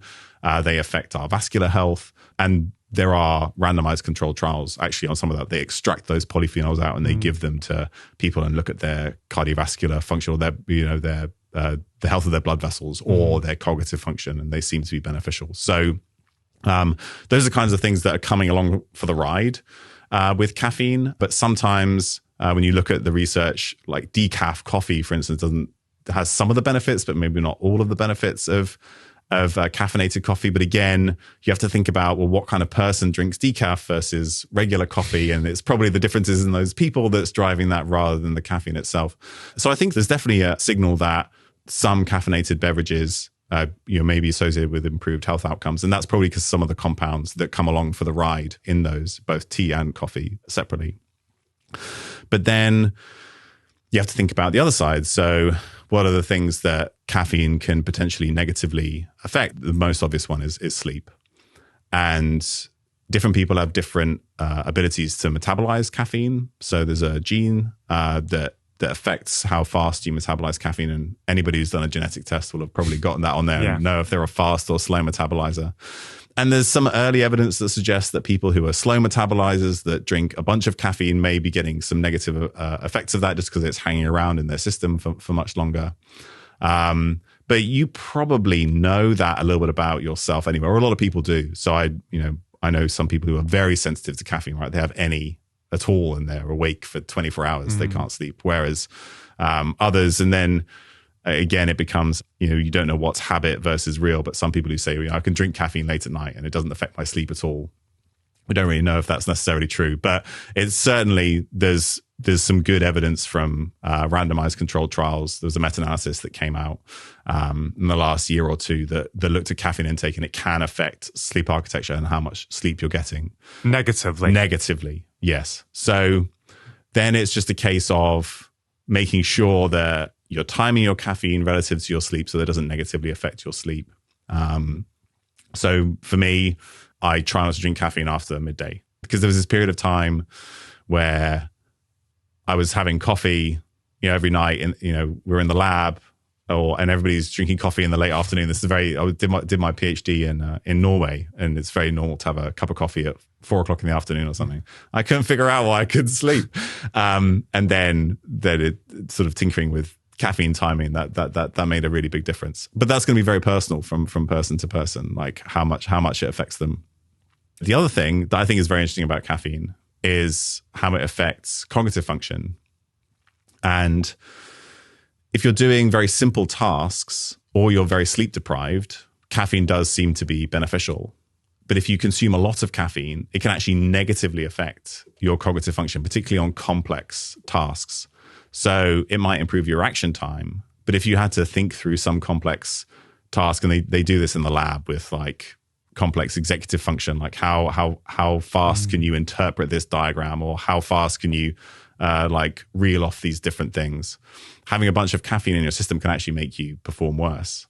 And it's interesting because people think they're performing better, but they're actually performing worse. So caffeine like improves your mood, which we know it does, but it doesn't necessarily improve your performance. Yeah, it's so interesting. I mean, there's quite a few things to pick up on there. First of all, genetic testing. I like the theory behind the genetic testing of fast metabolizers and slow metabolizers. But what I've seen with certain people and experienced myself, I think I am a fast metabolizer genetically, but I'm exquisitely sensitive. Yeah. Right? So I'm like, wait a minute, the genes are saying this, but I've got to be very careful with my caffeine intake, both in terms of dose and timing. For many years, I won't touch caffeine after 12 o'clock midday, unless there's some, I'm tired and I'm driving, right? Yeah. Or I really need to get through, knowing there may be a consequence that evening as well. But for whatever reason, I need to get through something. So that was the first thing to comment on. And I'll just quickly respond to that by saying that whenever you think about any part of a biological system, it's not just one thing that's important, right? So your caffeine metabolism will tell you how far, should tell you on average how fast you'll clear it. But caffeine attaches to a receptor. It's an adenosine receptor antagonist. So there's going to be polymorphisms in the receptors. There's going to be differences in how you then respond to caffeine binding to that receptor and what happens in the cell. And that's going to be different from person to person as well. So yeah, you're right. Just that one thing isn't going to be enough to tell you exactly how you're going to respond to caffeine. Yeah, and I think also something I'm quite passionate about, whether it be alcohol or caffeine, is that I've noticed with patients and myself that the kind of stress load in your life also can play a role here. For example, I remember when I did used to drink, not to excess, but if I'd have a glass of red wine or a beer in midweek, let's say after work, sometimes I wouldn't sleep so well, and you'd feel it the next day, maybe 1 or 2 units of alcohol, but the same amount when I was on holiday, I wouldn't feel a thing. Yeah. Now it could be, different alcohol, but it was kind of similar. And I really thought about this. I thought, well, my stress load is right down. I feel I've got a lot of headroom psychologically and mentally as well. And I think, I really think about this idea that I don't think we can completely separate biology and psychology. Like, I do feel there's something about that. So if you're really, really stressed and you're using caffeine to get you through, I don't know. I really sort of believe there'll be a different impact than if you're very relaxed and drinking it. Yeah, and caffeine partly activates the sympathetic nervous system, which, the stress, fight or flight side of your nervous system. So if you're pouring that on top of a whole bunch of other psychological stress, of course, there's the potential for a greater negative effect. Like the context is important as well, absolutely. Did you ever see the study, I think it was in 2011 from the University of Bristol, where they looked at caffeine drinkers and they tried to really answer the question from recollection, does caffeine really enhance performance and enhance our cognition? And the conclusion of that study was, if you are a habitual caffeine drinker, then yes, consuming your caffeine in the morning does raise your mood and cognition, but only to the level of where non-caffeinated drinkers are all the time. And I find that really interesting because it kind of makes sense to me that for a lot of us that would be the case, that because in the past I have quit and I haven't had it for a few months, and I'm like, I feel great all the time. Even I don't need a morning cup of tea or coffee, but I do enjoy it. So what is your perspective on that? And then how does that fit alongside the fact that athletes, for example, or I know you work in Formula One, for example, so I don't know if you encourage your drivers to maybe have caffeine or not. So that's a very well cited study, the one that you mentioned. I think that's probably right, is that a lot of that first caffeine boost is just making up the caffeine deficiency that you've generated because you're so habituated to it, and that takes you up to sort of like your normal baseline. And then you can wean yourself off within a couple of weeks, and that effect goes away. I think the Formula One drivers, it's very different from driver to driver, but something that I've noticed over the years actually fits very well with what I was saying earlier. So there are multiple components to performing well in that environment. But if you think about the beginning of a Formula One race, there are two things you want to do. You want to get off the line as fast as you can, and you want to navigate the first corner while 19 other cars are trying to do the same thing. So caffeine, and this is based on the work of Yerkes and Dodson, which looks at how at your arousal level and your performance of tasks. And there's this classic arousal curve, which basically says that the more aroused you are, the better you perform, up to a point where greater arousal is basically more anxiety and more stress, and then your performance goes down. And every sport has its own sweet spot for arousal. So if you're a sprinter in the blocks, your optimal arousal level is very different from a snooker player, right? Or an archer, even in the Olympics, right? So that's why they banned beta blockers, which sort of calm down your nervous system in those sports where you want to be like very calm, like archery, say, or some kind of shooting or snooker. They used to in the 80s, I think, even they drink whilst playing snooker. Yeah, because it would calm them down. Exactly. Exactly. Yeah. For that reason. So they're adjusting their arousal curve.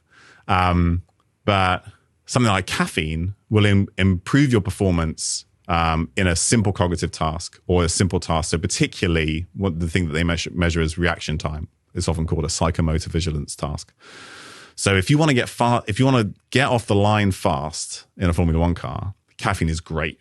But what happens is that you can get to a point where your caffeine dose is so high, it will then affect your ability to navigate the first corner, because which is a much more complex cognitive task, because you're trying to figure out the direction you're going, plus where all the other cars are. And so you want to caffeinate yourself to the point, and not all drivers use caffeine. This is like some find some benefit from small doses at the right time. But you want to improve your reaction time off the line, but you don't want to negatively affect your ability to then navigate the first few corners of the race. So there's a really fine line in terms of that arousal curve. And I've seen that in action in Formula One drivers, so I just think it's really interesting. Yeah, absolutely fascinating. Even that idea that different sports have got different times where you want to peak. Yeah. And I guess then taking it back to a non-sportsman, well, we've all got different things in our lives that are important to us, and different times in the day when we want to peak, right? Yeah. So, again, what's the right dose for you? What's the right time for it? Which I guess comes with experimentation and just trying to bring alcohol and caffeine together and sort of close them off. I guess what you're saying, and I would agree with Tommy, is that there's pros and cons, and we need to figure out what works for us. And if, for example, you really enjoy your caffeine, and it has no seemingly negative effects on your mood, your anxiety levels, or your sleep. And even if you accept that drinking it might just bring you back up to the level that if you didn't drink it, but you get so much enjoyment out of it, I love a good cup of black coffee in the morning for sure, then it's probably worth it. Yeah. But if you enjoy it and love it, and it's giving you palpitations and anxiety, and it's trashing your sleep, and you're moody and reactive with the people around you, you might want to rethink about your relationship with it, basically. So it's not black or white. When you sort of bring them together, I think if you think about our collective modern lifestyles, that's a phrase that you use. What often happens is that you'll drink at the end of the day, then you won't sleep very well. You'll have to drink coffee all day because you're sleep deprived. And then to wind down, you're going to need alcohol at the end of the night. So they often reinforce one another. And so again, it's just worth thinking about, how is it affecting you? Is it possible that there's sort of perpetuating a cycle of one another that you can somehow try and break? And if it's not negatively affecting you, you're still performing well, you feel good, great. Neither of us would recommend that you change anything, but it's possible that they can go hand in hand in that way as well. When I think about building a healthy brain, that's essentially what happens when you're a baby, both in the womb and then afterwards for 2 or 3 decades potentially. Then I think, well, how, so what do you need to make a healthy brain in the first place? And then what do you need in order to keep it healthy? And those things are often very similar. They are essentially the same thing. And there's always going to be a huge amount of interest in terms of how do we maintain cognitive function late into life, because... Sorry to interrupt. If you're enjoying this video and you want to learn more, then do check out my free special guide, which contains the 6 crucial steps you need to take in your life to not only build healthy habits, but also to make them stick. If you want to get hold of this free guide, all you have to do is click on the link in the description box below. Age-related dementia and age-related cognitive decline are now the leading cause of death. Some people call it Alzheimer's disease, but there's Alzheimer's disease as it was originally described as probably a genetic early onset Alzheimer's disease, familial Alzheimer's disease, whereas what most people have is this late onset Alzheimer's disease, which may actually not be the same thing. And in my mind, it's a continuous onslaught of the brain from the environment, and then a lack of protective factors and a lack of protective inputs. So if you think about things that are protective and beneficial for the brain, so we've talked about exercise. I think the first time, so first in rodents and then in humans, the first time we saw that we can actually increase the size of an important area of the brain later in life was the hippocampus. So the hippocampus is an area of the brain that's very important in memory. It's definitely significantly affected in people with dementia or cognitive decline, Alzheimer's disease. And in an older population, I think they were in their 60s, they had them just do brisk walking 3 times a week for a year. I think it was 45 minutes. And there was a control group who did some stretching for the same period of time. And in the brisk walking group, and again, when I talk about cardiovascular exercise, aerobic exercise, that's what I mean. I mean, going for a brisk walk, like it doesn't need to be more intense than that. But that group saw an increase in the size of their hippocampus, which would normally decrease in size with age. And it was the first time that we ever saw in humans, in adult humans, older adult humans, that an area of the brain could increase in size. And so exercise is incredibly important. Again, resistance training has similar effects, but seems to affect more the white matter, which is the part of the brain that's really there for fast connection, sort of connecting all the different parts of the brain and sending signals. And so both aspects, as we might separate them out, aerobic and strength, are important for the brain. And then the challenge aspects, which we talk about, I think this is one of probably the most, forgotten important part of what it takes to make and keep a healthy brain.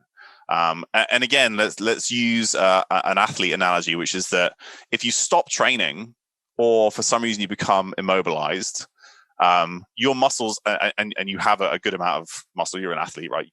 Or you say break your leg and it goes in a cast. When you take that cast off, you'll see the leg on that size is smaller. You've lost muscle mass on that size. So anytime you stop sort of giving an input, a stimulus to the muscles, they will reduce in size because it's energetically expensive. If you don't need them, your body isn't going to keep it around. And everything, all the evidence that exists today suggests that the brain is the same, right? Use it or lose it. And when we think about using the brain, again, I like to compare back to what it takes to create and build a brain in the first place. So as an infant, you are doing things like learning to talk, learning social interaction, social cues, learning to control this fabulously complicated meat suit with incredible dexterity.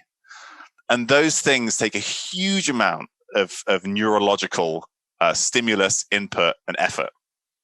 Then throughout life, you start to do things that you may think are hard, but compared to that, really not that hard, like biochemistry as an undergrad, or learning to drive a car, or the ins and outs of your job, right? They feel hard, but in terms of the stimulus and the effort required from your nervous system, it's actually quite small compared to, say, learning how to control your whole body.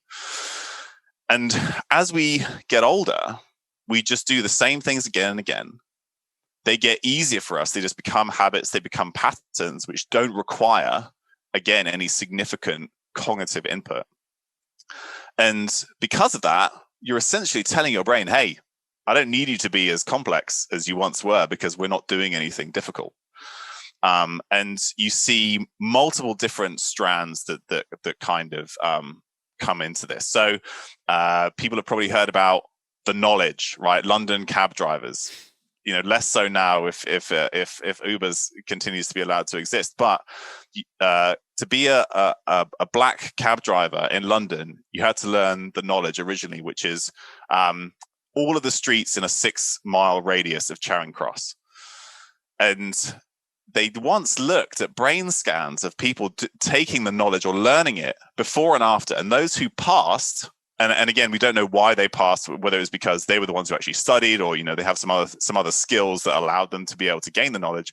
Those who passed, again, saw an increase in size in certain aspects of the brain on a brain scan, and those who didn't pass the knowledge, didn't become cab drivers, didn't.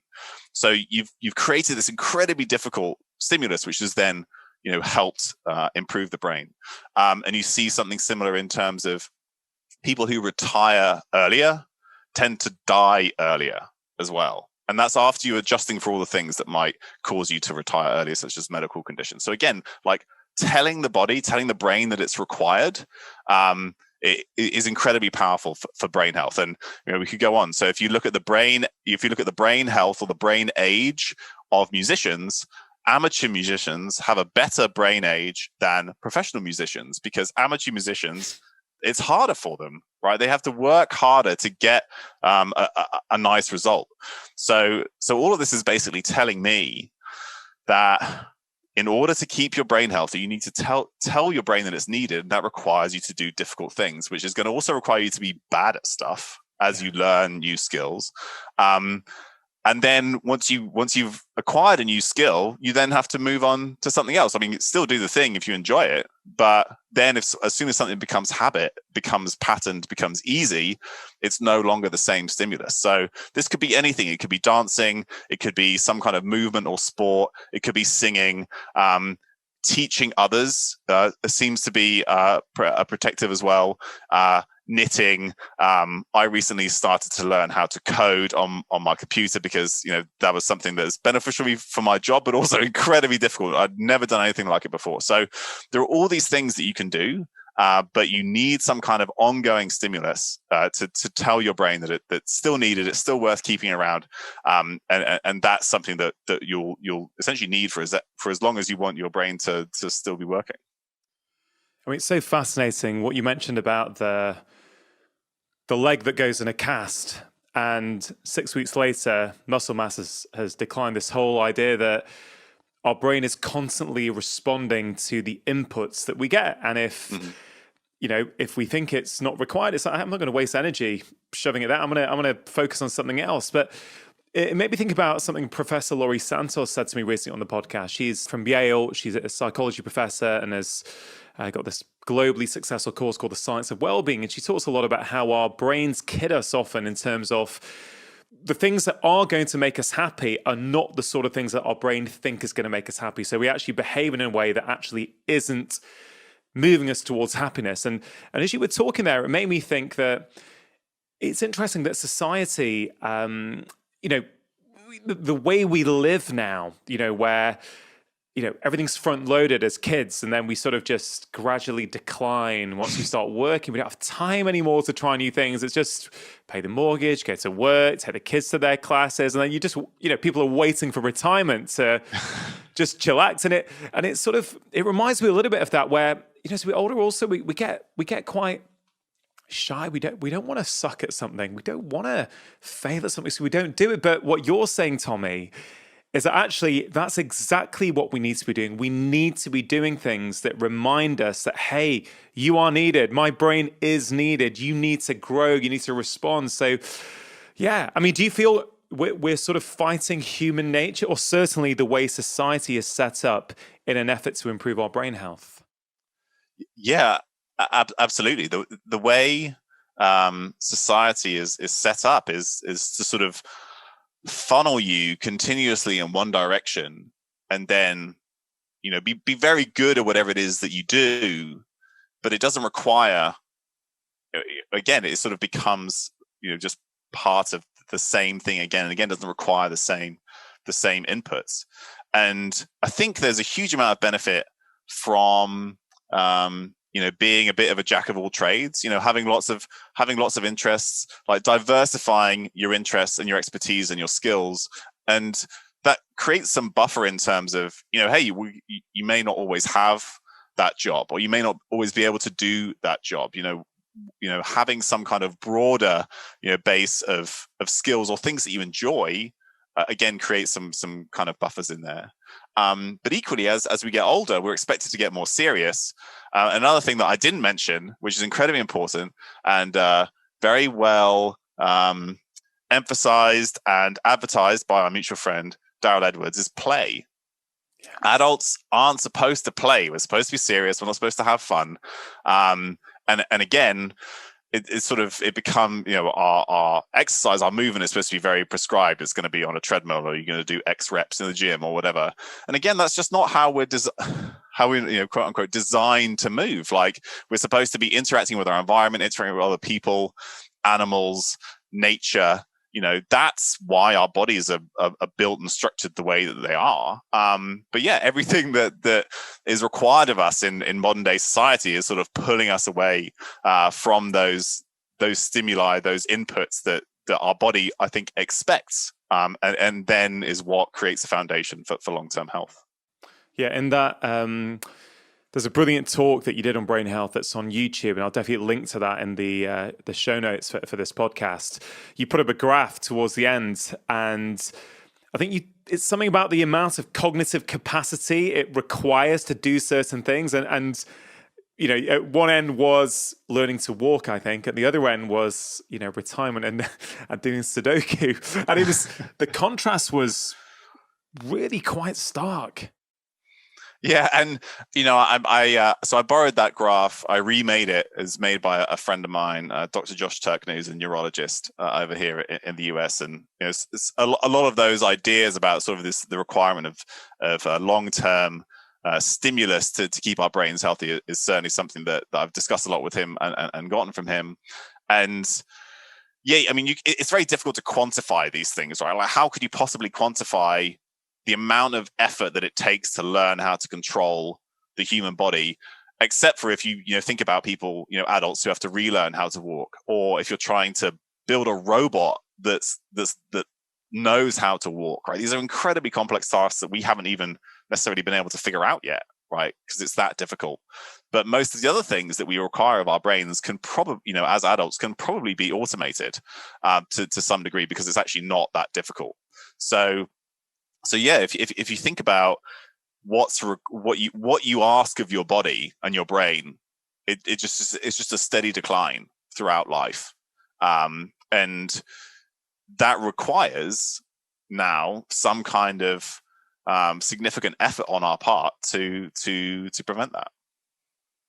So in practical terms for people, that could be anything, right? That could be learning a language, learning an instrument, I don't know, doing some balance work, anything, I guess, where you're being challenged is going to have a positive impact on your current brain health, but also, I guess, make you more resilient for that sort of brain decline that we might see as we get older?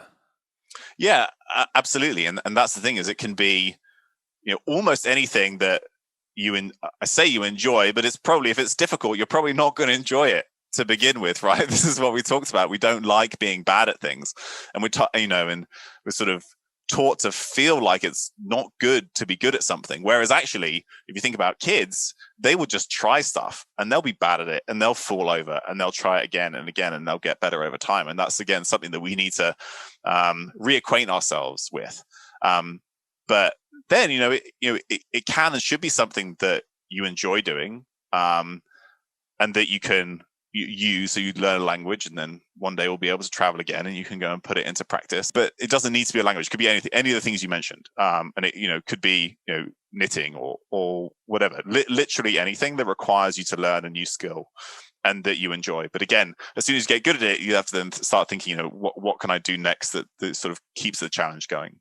Yeah, there's this kind of conflict between mastery and super specialism with that kind of just general broad all-round knowledge, as you say, jack of all trades. And you train as a medical doctor. I really do feel that, of course, specialism is important in medicine, but I think we really have undervalued the role of the generalist for many years. And although not directly related to brain health, I can't help but see some similarities in terms of what you're talking about and how we kind of need that overview. I feel in medicine, Tommy, that now we need generalism more than ever. We've got all these complex problems that are coming across multiple systems in the body, and we can't just be focused on one organ. We have to be able to put everything together. Yeah, I agree. And when you think about people's health, I think the more that we learn, the more we realize how complex it is, how many different inputs, environmental factors are contributing to this disease or these symptoms in an individual patient. And if you're very hyper-focused on one system or one disease process, you're going to miss out on all the factors that are sort of coming together in this individual. So I think having a really broad-based and open mind is really important when you're then trying to improve the health of a patient, because like the people can come in with the same disease, the same concern, the same symptoms, and there could be vastly different underlying reasons, environmental, sociological, socioeconomic factors that could be contributing. And you really need to be able to appreciate all of those to get the best outcome. Well, I think that sort of approach applies to us looking after our own health as well, doesn't it? Instead of a laser-like focus on just one area. And, we've both been in the nutrition space for quite a number of years, and there can be a real focus on nutrition. And of course, that's important. But there was, I think, for a period of time, a neglect of the importance of stress management, the importance of sleep. I mean, those things are starting to change. And if we sort of think about brain health and how you think about it with your expertise, you mentioned some of the components of movement that can be really important. And I mean, before we move on from movements, just to be really clear for people, you were saying in that trial, I think, that it was 40 minutes of brisk walking 3 times a week changed the size of your hippocampus, one of the memory centers in the brain. I mean, that's not that much, is it? No, absolutely not. And again, I think it comes from the way I believe society has sort of created this image of exercise where, again, the pinnacle is the marathon. And then to be fit requires this huge volume of running so that you could even survive a marathon. But when we look at, this is in terms of the brain, but also in terms of just overall mortality risk, how long you live a healthy life, health span, you get to a point where you reach diminishing returns, we might call it. So if you do a load more, you're not going to get that much more benefit. And that point is something like 30 to 45 minutes of moderate to vigorous activity every day. And when I say moderate to vigorous, I mean a brisk walk. 30 minutes of brisk walking a day is going to get you the vast majority of the way in terms of exercise that's required to see long-term health benefit. And if you do a load more, you're not going to see that much more. So it's really not that much. It's not that much, and I really think this is a point that's worth hammering home. And yeah, if we move on to nutrition, Tommy, in terms of what kind of things we should be eating to build a healthy brain, I'd be interested in your view there. And also, I wonder if you could touch upon why a healthy brain is important, because we want to build a healthy brain, and then often we think about the other extreme, which is, when our brain doesn't work when we're 70, or it doesn't work as well. But we forget that there's this long latent period where our brain function can start to decline before we even get symptoms. So just a couple of things there, which I wonder if you could just sort of expand upon. Yeah, sure. So actually, before we get into that, you mentioned earlier about this hyper focus on nutrition in terms of what's essential for long-term health. And when I think about the things that a healthy body, a healthy brain requires long-term, right? So nutrition is important, but so is sleep or circadian rhythm, right? Light when it's light, dark when it's dark, movement, some kind of stress mitigation, and then social connection. Probably those are the things that I think are going to underpin most of the stuff. Those are the biggest rocks that you can move to improve long-term health. I think that the more you neglect any one of those areas, the more you have to become hyper-focused in another.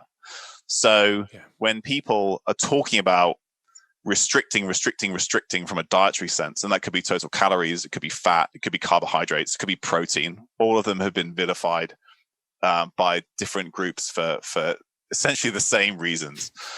I think that the reason why we had to become so hyper-focused and so restrictive to a large degree, and actually any one of those approaches can have benefit depending on the person in front of you. It's because we were neglecting the other things. We're neglecting movement. We're neglecting sleep and circadian rhythm. We're neglecting social interaction, social connection. And so that's one reason. It's also something that's very easy to sort of like quantify. Whereas it's hard for me to say, it's easy for me to say, oh, you should stop eating carbohydrates. It's much harder for me to say, oh, you should go and make new friends, right? That's much harder. And so I think that's one reason why we're hyper focused. So the more you neglect the others, then you have to sort of like really sort of focus in on another one, because those other systems are not getting the attention that they should. In terms of building a healthy brain, the easiest way to think of it in my mind is, well, what is a brain made up of? And it's mainly made up of fat and cholesterol. And that in our modern nutrition environment sounds very scary. I'm not telling you that you need to eat a whole load of fat and cholesterol. Actually, your brain makes its own cholesterol, and it makes it from precursors that could be glucose or could be ketone bodies. When you're a baby, ketone bodies are essentially the preferred precursor for making new fats, making new cholesterol. But one of the things that's very important is DHA, the long chain omega-3 fatty acid that you get in seafood. And there's going to be some variation in terms of what amount people need. And it's probably going to be based on their ancestral background. So there's some evidence to suggest that people who are of a more northern ancestry, so people like me, we got most of our long chain polyunsaturated fatty acids from seafood. So I'm probably going to do better with more, direct from the source. Whereas people who live close to the equator may have gotten more sort of precursors like alpha linolenic acid, which is the omega-3 that you might get in nuts and seeds. And then we make our own DHA.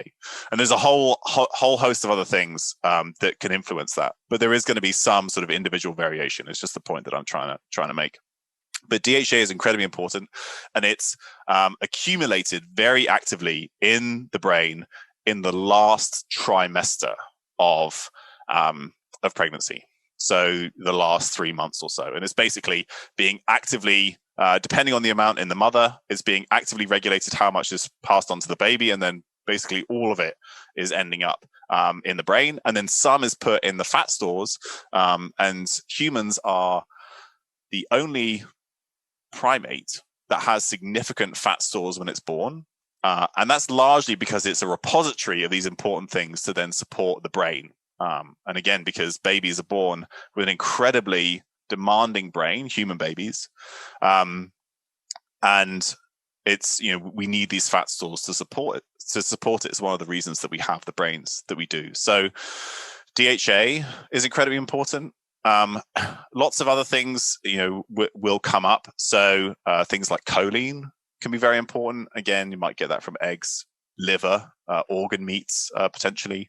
And then when I think long-term, something that is probably having a negative effect on the brain is really large swings in blood sugar.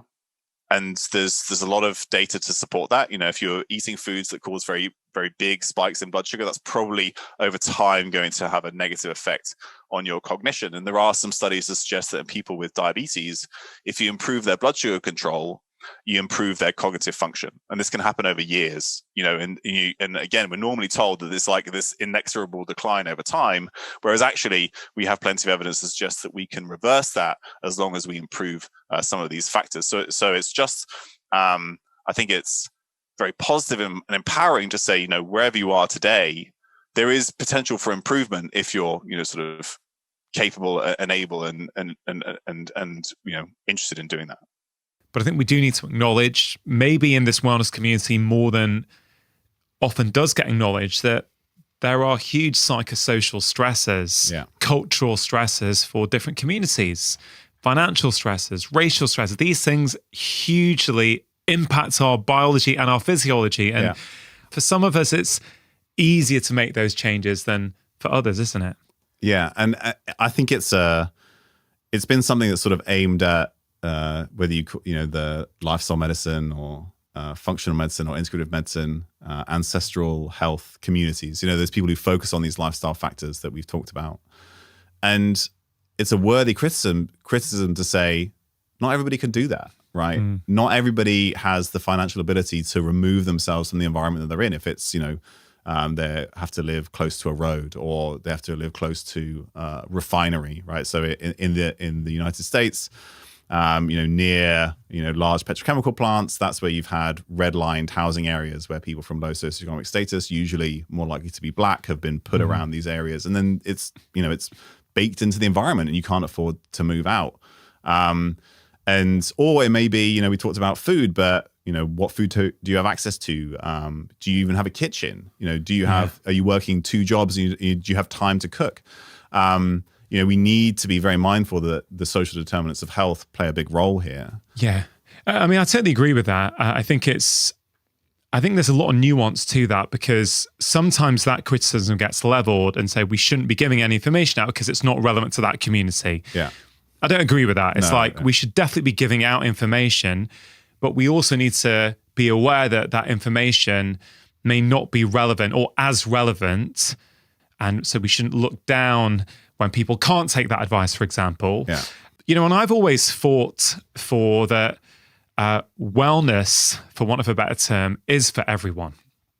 I think every single human being has the right to good quality health information that they can try and apply in their own life. And my bias comes from my clinical practice. So I've worked in lots of different practice throughout my career, but there was a particular period of time where I worked in a practice in Oldham in North Manchester, and it was a very low socioeconomic status area. Lots of immigrants, lots of people on benefits, people working 2 jobs, lots of single parents.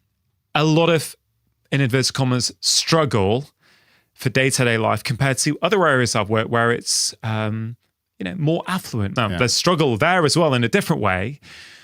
And what I learned, Tommy, in that is because I think it's easy, and I see this in the media a lot, it's either we can empower people with their lifestyle choices, or we say that there's huge social determinants of health. It's kind of like, well, why does it have to be that black or white? I think all these things are nuanced, and I do passionately believe that this information is relevant for everyone, and we should be giving it to everyone, but with the acknowledgement that for some people it's harder. Yeah, and I completely agree. And in that line, I think it's very both patronizing and disempowering to say that, oh, you shouldn't be talking about lifestyle or diet because it's, these people, may or may not have an ability to change that. It's very condescending. It's incredibly condescending. So, but we just need to acknowledge that all of these things are important.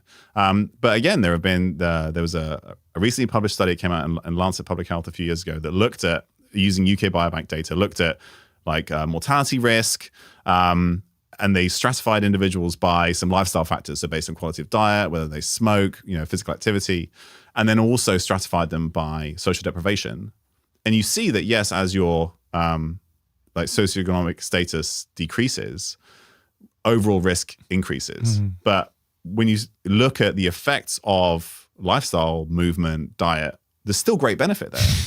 So yes, the overall risk is greater, but you can there are individuals there, reducing it through those activities. So to say that we shouldn't be talking about it, I think is incredibly condescending. And also, what I found, Tommy, is that if I change the advice I give them because I make that assumption, I'm depriving them of good quality advice. And what I learned there is actually sometimes in the poorest communities, they would actually literally follow my advice to the letter more than in more middle-class affluent communities. Like, I remember, I thought, there wasn't much money in the family. And, at the time, I don't think we were allowed to give vitamin D. This lady had really bad pains and I was convinced it was related. And, she went and bought from the local health food shop supplements for her and her family and got huge improvement. And it's unfair to think that we know what they will prioritize with their money. It's not up to us. Yeah, I think this is complex, but I think it's important that we talk about it, actually. Yeah, absolutely. All of these pieces are, different parts are important for different people in different amounts. And there's, part of it is just getting information out there. And so, again, empowering people to know what may or may not be important for them. And it could be whether they're worried about their risk of dementia or heart disease, or they just want to be able to play with their grandkids. Often people's goals are much more practical than a doctor might think. You're worried about some diagnosis or something, but people want to be able to just interact with their family or something like that. And different things are going to be of different relative importance for different people, but they should be allowed to make those decisions. And, yes, we should. I think that. We need greater support for behavior change for individuals who want it. We don't necessarily do a good job of that. And doing something new that's stimulating and challenging, there are a lot of low-cost ways to do that, if not free ways absolutely. To do that. Yeah, absolutely. Balancing, hopping around your, I don't know, we can make up all kinds of things that would actually provide a stimulus. Yeah, absolutely. And so I think that's a great piece of practical advice. Okay, so that was in the first bucket. The second bucket was about important nutrients not getting to the brain, whether that be because we're not taking them in or because we're taking them in, or we might be taking them in, but they're not able to get to where they need to get because, let's say, our blood vessels are in poor health for whatever reason. So you've been on a bit of a journey, Tommy, since I've known you and from what I've seen in public. As we have this conversation in 2022, what is your current viewpoint on nutrition for human health?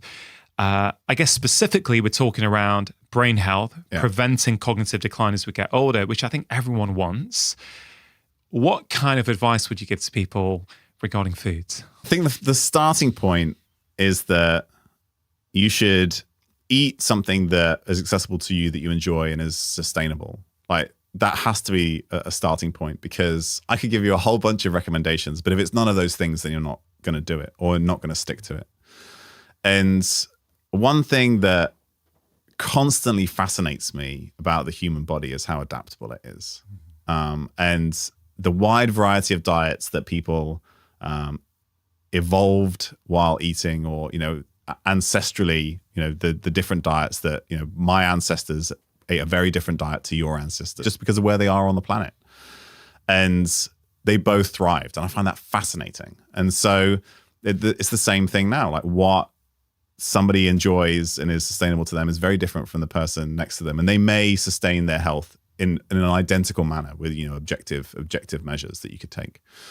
So I don't have any particular one way that I would recommend that people eat, but it should support your health. And we can certainly talk about things that you might measure and want to track over time. Specifically for the brain, because we have interventional studies that show it's the case, B vitamins are incredibly important. So we're talking B12, which generally you can only get from meat and animal foods. If you are vegetarian or plant-based, I think the best people who promote or work with individuals with those diets would recommend you take a B12 supplement. Then folate, B2, which is riboflavin, and B6. Those are probably the most important nutrients for brain health. And again, any diet that has a reasonable number of whole foods, plants, vegetables, eggs, meat, fish will have enough of those, probably. Then the other important thing specifically for the brain is the omega-3s, long-chain omega-3s. And in these studies that I mentioned earlier by David Smith, they showed that the greatest benefit from the B vitamin supplement came from those who had what they called adequate omega-3 status. And again, these are long-chain omega-3 fatty acids like EPA and DHA, which in the diet are generally only available from seafood. But there is a slight genetic component based on people who can take shorter ones that you might get in chia seeds or walnuts and then convert them to longer chain ones. So again, there's a slight genetic component there, but some seafood is probably important as well. Yeah. Okay. This is super interesting. So you first mentioned B12. And as you say, if people are eating animal products in their diet, they're likely to be at least taking in enough B12. What I found when I used to measure this quite a lot is that even people who were taking in reasonable amounts of B12 had suboptimal B12 levels on their bloods. Yeah. There's a whole variety of reasons why that might be. I have my view. I certainly feel stress is a huge part of it, because to be able to actually absorb that B12, what needs to happen can be impaired, I think, by too much stress. Because I was thinking, why is it that they're eating enough B12 from what I can tell, yet that's not being shown up? And there's all kinds of reasons for it. That's just one of my views. I mean, what's your perspective on that? Is that something you've seen, and do you have any opinions as to the reasons why that might be? Yeah, absolutely. And I remember even 10 years ago, which is now 10 years since I worked as a doctor, pretty much as a junior doctor at St Thomas's in London. I was working on the elderly care ward, and when people got a first diagnosis of dementia, even then, one of the first things we did was something called a dementia screen, which we looked at iron status, vitamin D, and some B vitamins, B12 and folate at least. And then if B12 was low, there was a second test they called methylmalonic acid, which is produced when you're B12 deficient. And so even then, we were doing it in an NHS hospital 10 years ago, right? Just these basic nutrient status checks.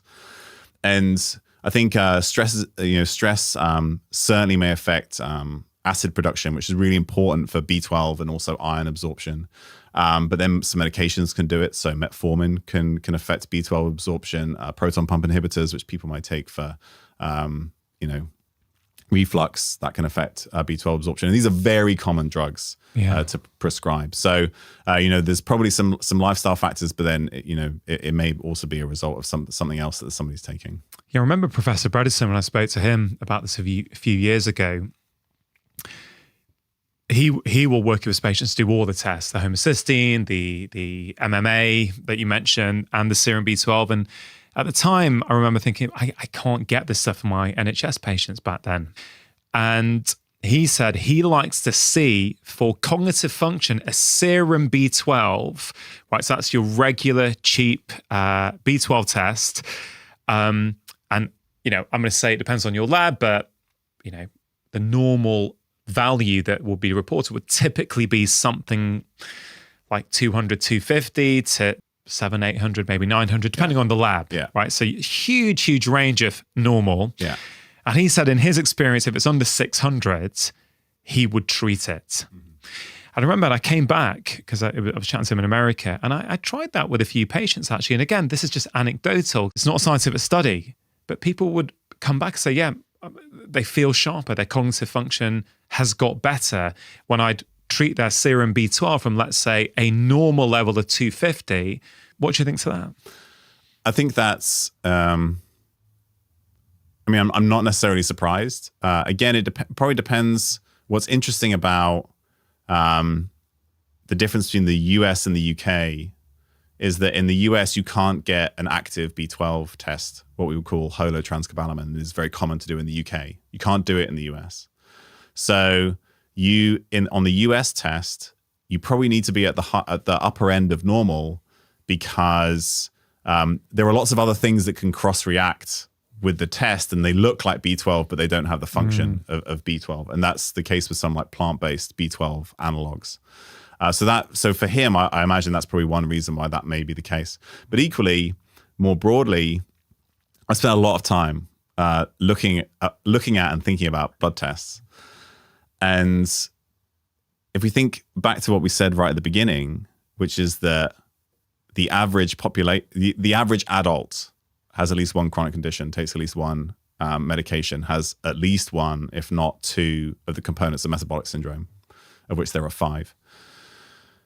If that's the average person, and the normal range is just, the way you define the normal range is you test a whole bunch of people and you take the middle 95%. And whatever the lowest person of that middle 95% and whatever the top person is, that's the normal range. And if the average person is sick to some degree, then what's normal is not necessarily normal. And I think that's part of, and you see this again and again, they've changed the ranges over time. That's been it's been the case for certain sex hormones, and people have talked about this a lot. They're decreasing the normal range for testosterone in men because they think that testosterone is decreasing at the population level. Whether that's actually true or not is up for debate, but it's something that's happened. That's they've changed the ranges if they see that overall the population level changes. I saw something similar when they were trying to develop normal ranges for grip strength, and what they saw over generations, from Generation X, Generation Y, millennials, coming through to what in America we call Gen Z. Grip strength was declining, particularly in males.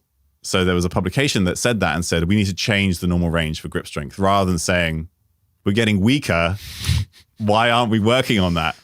And so, it's like the frog that sits in water from when it's cold, and then if you boil it, it will slowly heat up. It will never jump out, because it never realizes, because it's so incremental and slow. And so that's one of the problems, is that we're looking. Some normal ranges are constructed around a population that's sick, so the normal isn't necessarily normal, and that may be playing part of the role there too. Yeah, it's super interesting, and hopefully we'll get time to go into some blood tests that people can do. You mentioned seafood. Why do you think seafood is so important for our brain health? Mm-hmm. And then for people who are vegan or, choosing not to have animal products, can they still have good brain health and get those nutrients that you would get from seafood in other ways? So there are a few strands that of information that lead me to think that seafood, or I say seafood because it's the most common dietary component that gives us long-chain omega-3s. What I'm really interested in is long-chain omega-3s, particularly DHA in the brain. And again, if I go back to what does it take to build a healthy brain in the first place, DHA is preferentially sucked up into the brain while you're making it, as much that the mother will sacrifice her own DHA status so that the baby gets enough, because it's one of the most critical fats that makes up the brain for a number of reasons. It goes directly into the cell membrane. So people may or may not know that most of your brain, which isn't water, is fat, almost all of it, right? So because fat makes up all the insulation around the nerves, it makes up all the membranes around the cells. And DHA is incredibly important both for the function of the synapses, how they talk to each other, because of its structure. It has this very important role in terms of like how the synapses work, how neurons talk to each other. But then it's also accumulated into the mitochondria, which people might know as the powerhouse of the cell. It sits inside the cell, generates most of the energy. And some of it is really cool physics, that basically how electrons travel through DHA is really interesting. But equally, it's sort of like a more basic way, you can see that the more DHA that's in a mitochondria, the greater energetic capacity it has, the more energy it can produce. And that's the reason why, and there are some evolutionary theories that say that, maybe the human brain as it currently exists developed in like a group of hominids that had either direct access to lots of seafood or to the brains of other animals, because brains are an incredibly rich source of DHA because your body preferentially shuttles it to the brain during development. So it has this really important functional role. And when you don't have it, that's associated with neurodevelopmental disorders or developmental delay, risk of other neurodevelopmental issues. And then you can also see things like there have been some interesting studies done in the UK and in the Seychelles where you look at the amount of seafood that a mother or her children eat, and then you look at long-term neurodevelopment. And you asked about heavy metals earlier, particularly mercury is important for seafood. But it seems that even if you have a higher mercury burden because you eat a lot of seafood, you get greater benefit because of the omega-3s in the diet. So that kind of, that sort of first principles approach says, well, what does a brain really want when it's developing? And it really wants DHA. It's essentially, that's where all your DHA goes is your brain. And again, one of the things that is interesting about humans is that we're the only mammal that has fat babies. No other animal has fat babies. And one of the reasons why human babies are fat is because they have adipose tissue as a store of DHA for the brain as it grows. When you say fat, you don't mean unhealthily fat. No, I mean like Plump, healthy, chubby, plump little babies, right? So if you look at any other mammal, when they're born, they're very lean. Even other primates, they don't have large adipose stores. And it's an energetic store, right? We know that adipose tissue, fat tissue, is a store for energy. But it also stores fats that are then particularly used to the brain, and DHA is one of them. So a developing brain needs it. Yes. Can we therefore say that a developed brain also needs it? So this is an exceptionally nuanced topic, even more so than any of the other topics that we've talked about. A colleague of mine, Dr. Rory Heath, and I wrote a paper recently about DHA and Alzheimer's disease. And some people have said that the DHA in patients with Alzheimer's disease in their brain is low. Others haven't quite found the same thing. Part of it is probably that, again, your adipose tissue is essentially a very nice buffer of DHA that you can use across your lifetime. So it's quite, unless somebody has never eaten seafood or has never eaten really any long chain omega-3s, it's very unlikely that you're going to be deficient for the brain, for cardiovascular function, and other things that may not necessarily be the case. And that's why the omega-3 index, or your omega-3s in your blood, is a increasingly used risk predictor of cardiovascular disease and things like that. So it's very nuanced. But if you're going to be maintaining cell membranes and cell function, you're definitely going to need some. And then the much better line of evidence comes from systemic measures of omega-3. It's impossible for me to measure how much DHA is in your brain, right? But I can measure how much is in your blood. Right. And when these studies were done at Oxford, they showed that you needed both adequate B vitamins and enough omega-3s in order for you to get this slowing in brain atrophy and cognitive decline. So if you measure omega-3 levels in people and they're low, they have a faster rate of cognitive decline, which tells me that that's important, because if you fix it, then you can change that. Yeah, it's super nuanced, but it's super important because, Tommy, one of the things that I've noticed is I have seen patients thrive on radically different diets. Yeah.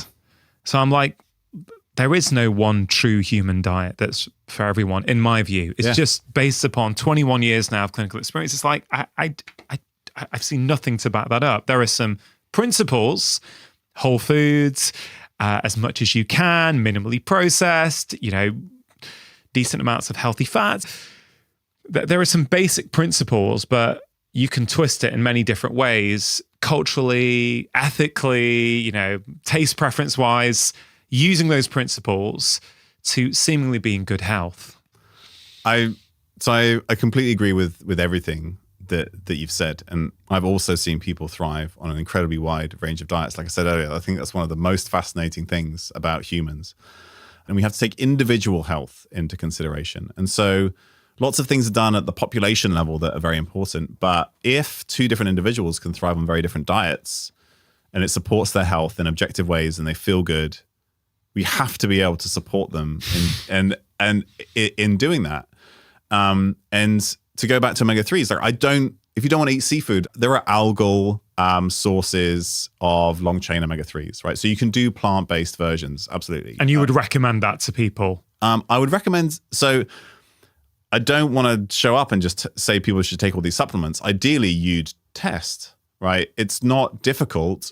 I mean, an idea, in my perfect world, you would have access to this test through your doctor. It shouldn't be something you have to pay for because it's much cheaper than you getting a whole bunch of cardiovascular and cognitive diseases because you just didn't know that what you needed was a bit more omega-3. So you would do one of those blood spot tests? Yes, that you do a blood omega-3 spot test for an omega-3 index. And if you're in a good range, then don't worry about it. I think that's really empowering. It's like, look, if you're choosing to eat predominantly plants, you're choosing not to eat animal products, and you're maybe thinking about what Tommy just said and other guests have said in the past, thinking, okay, well, why don't I just go and measure my levels? Yeah.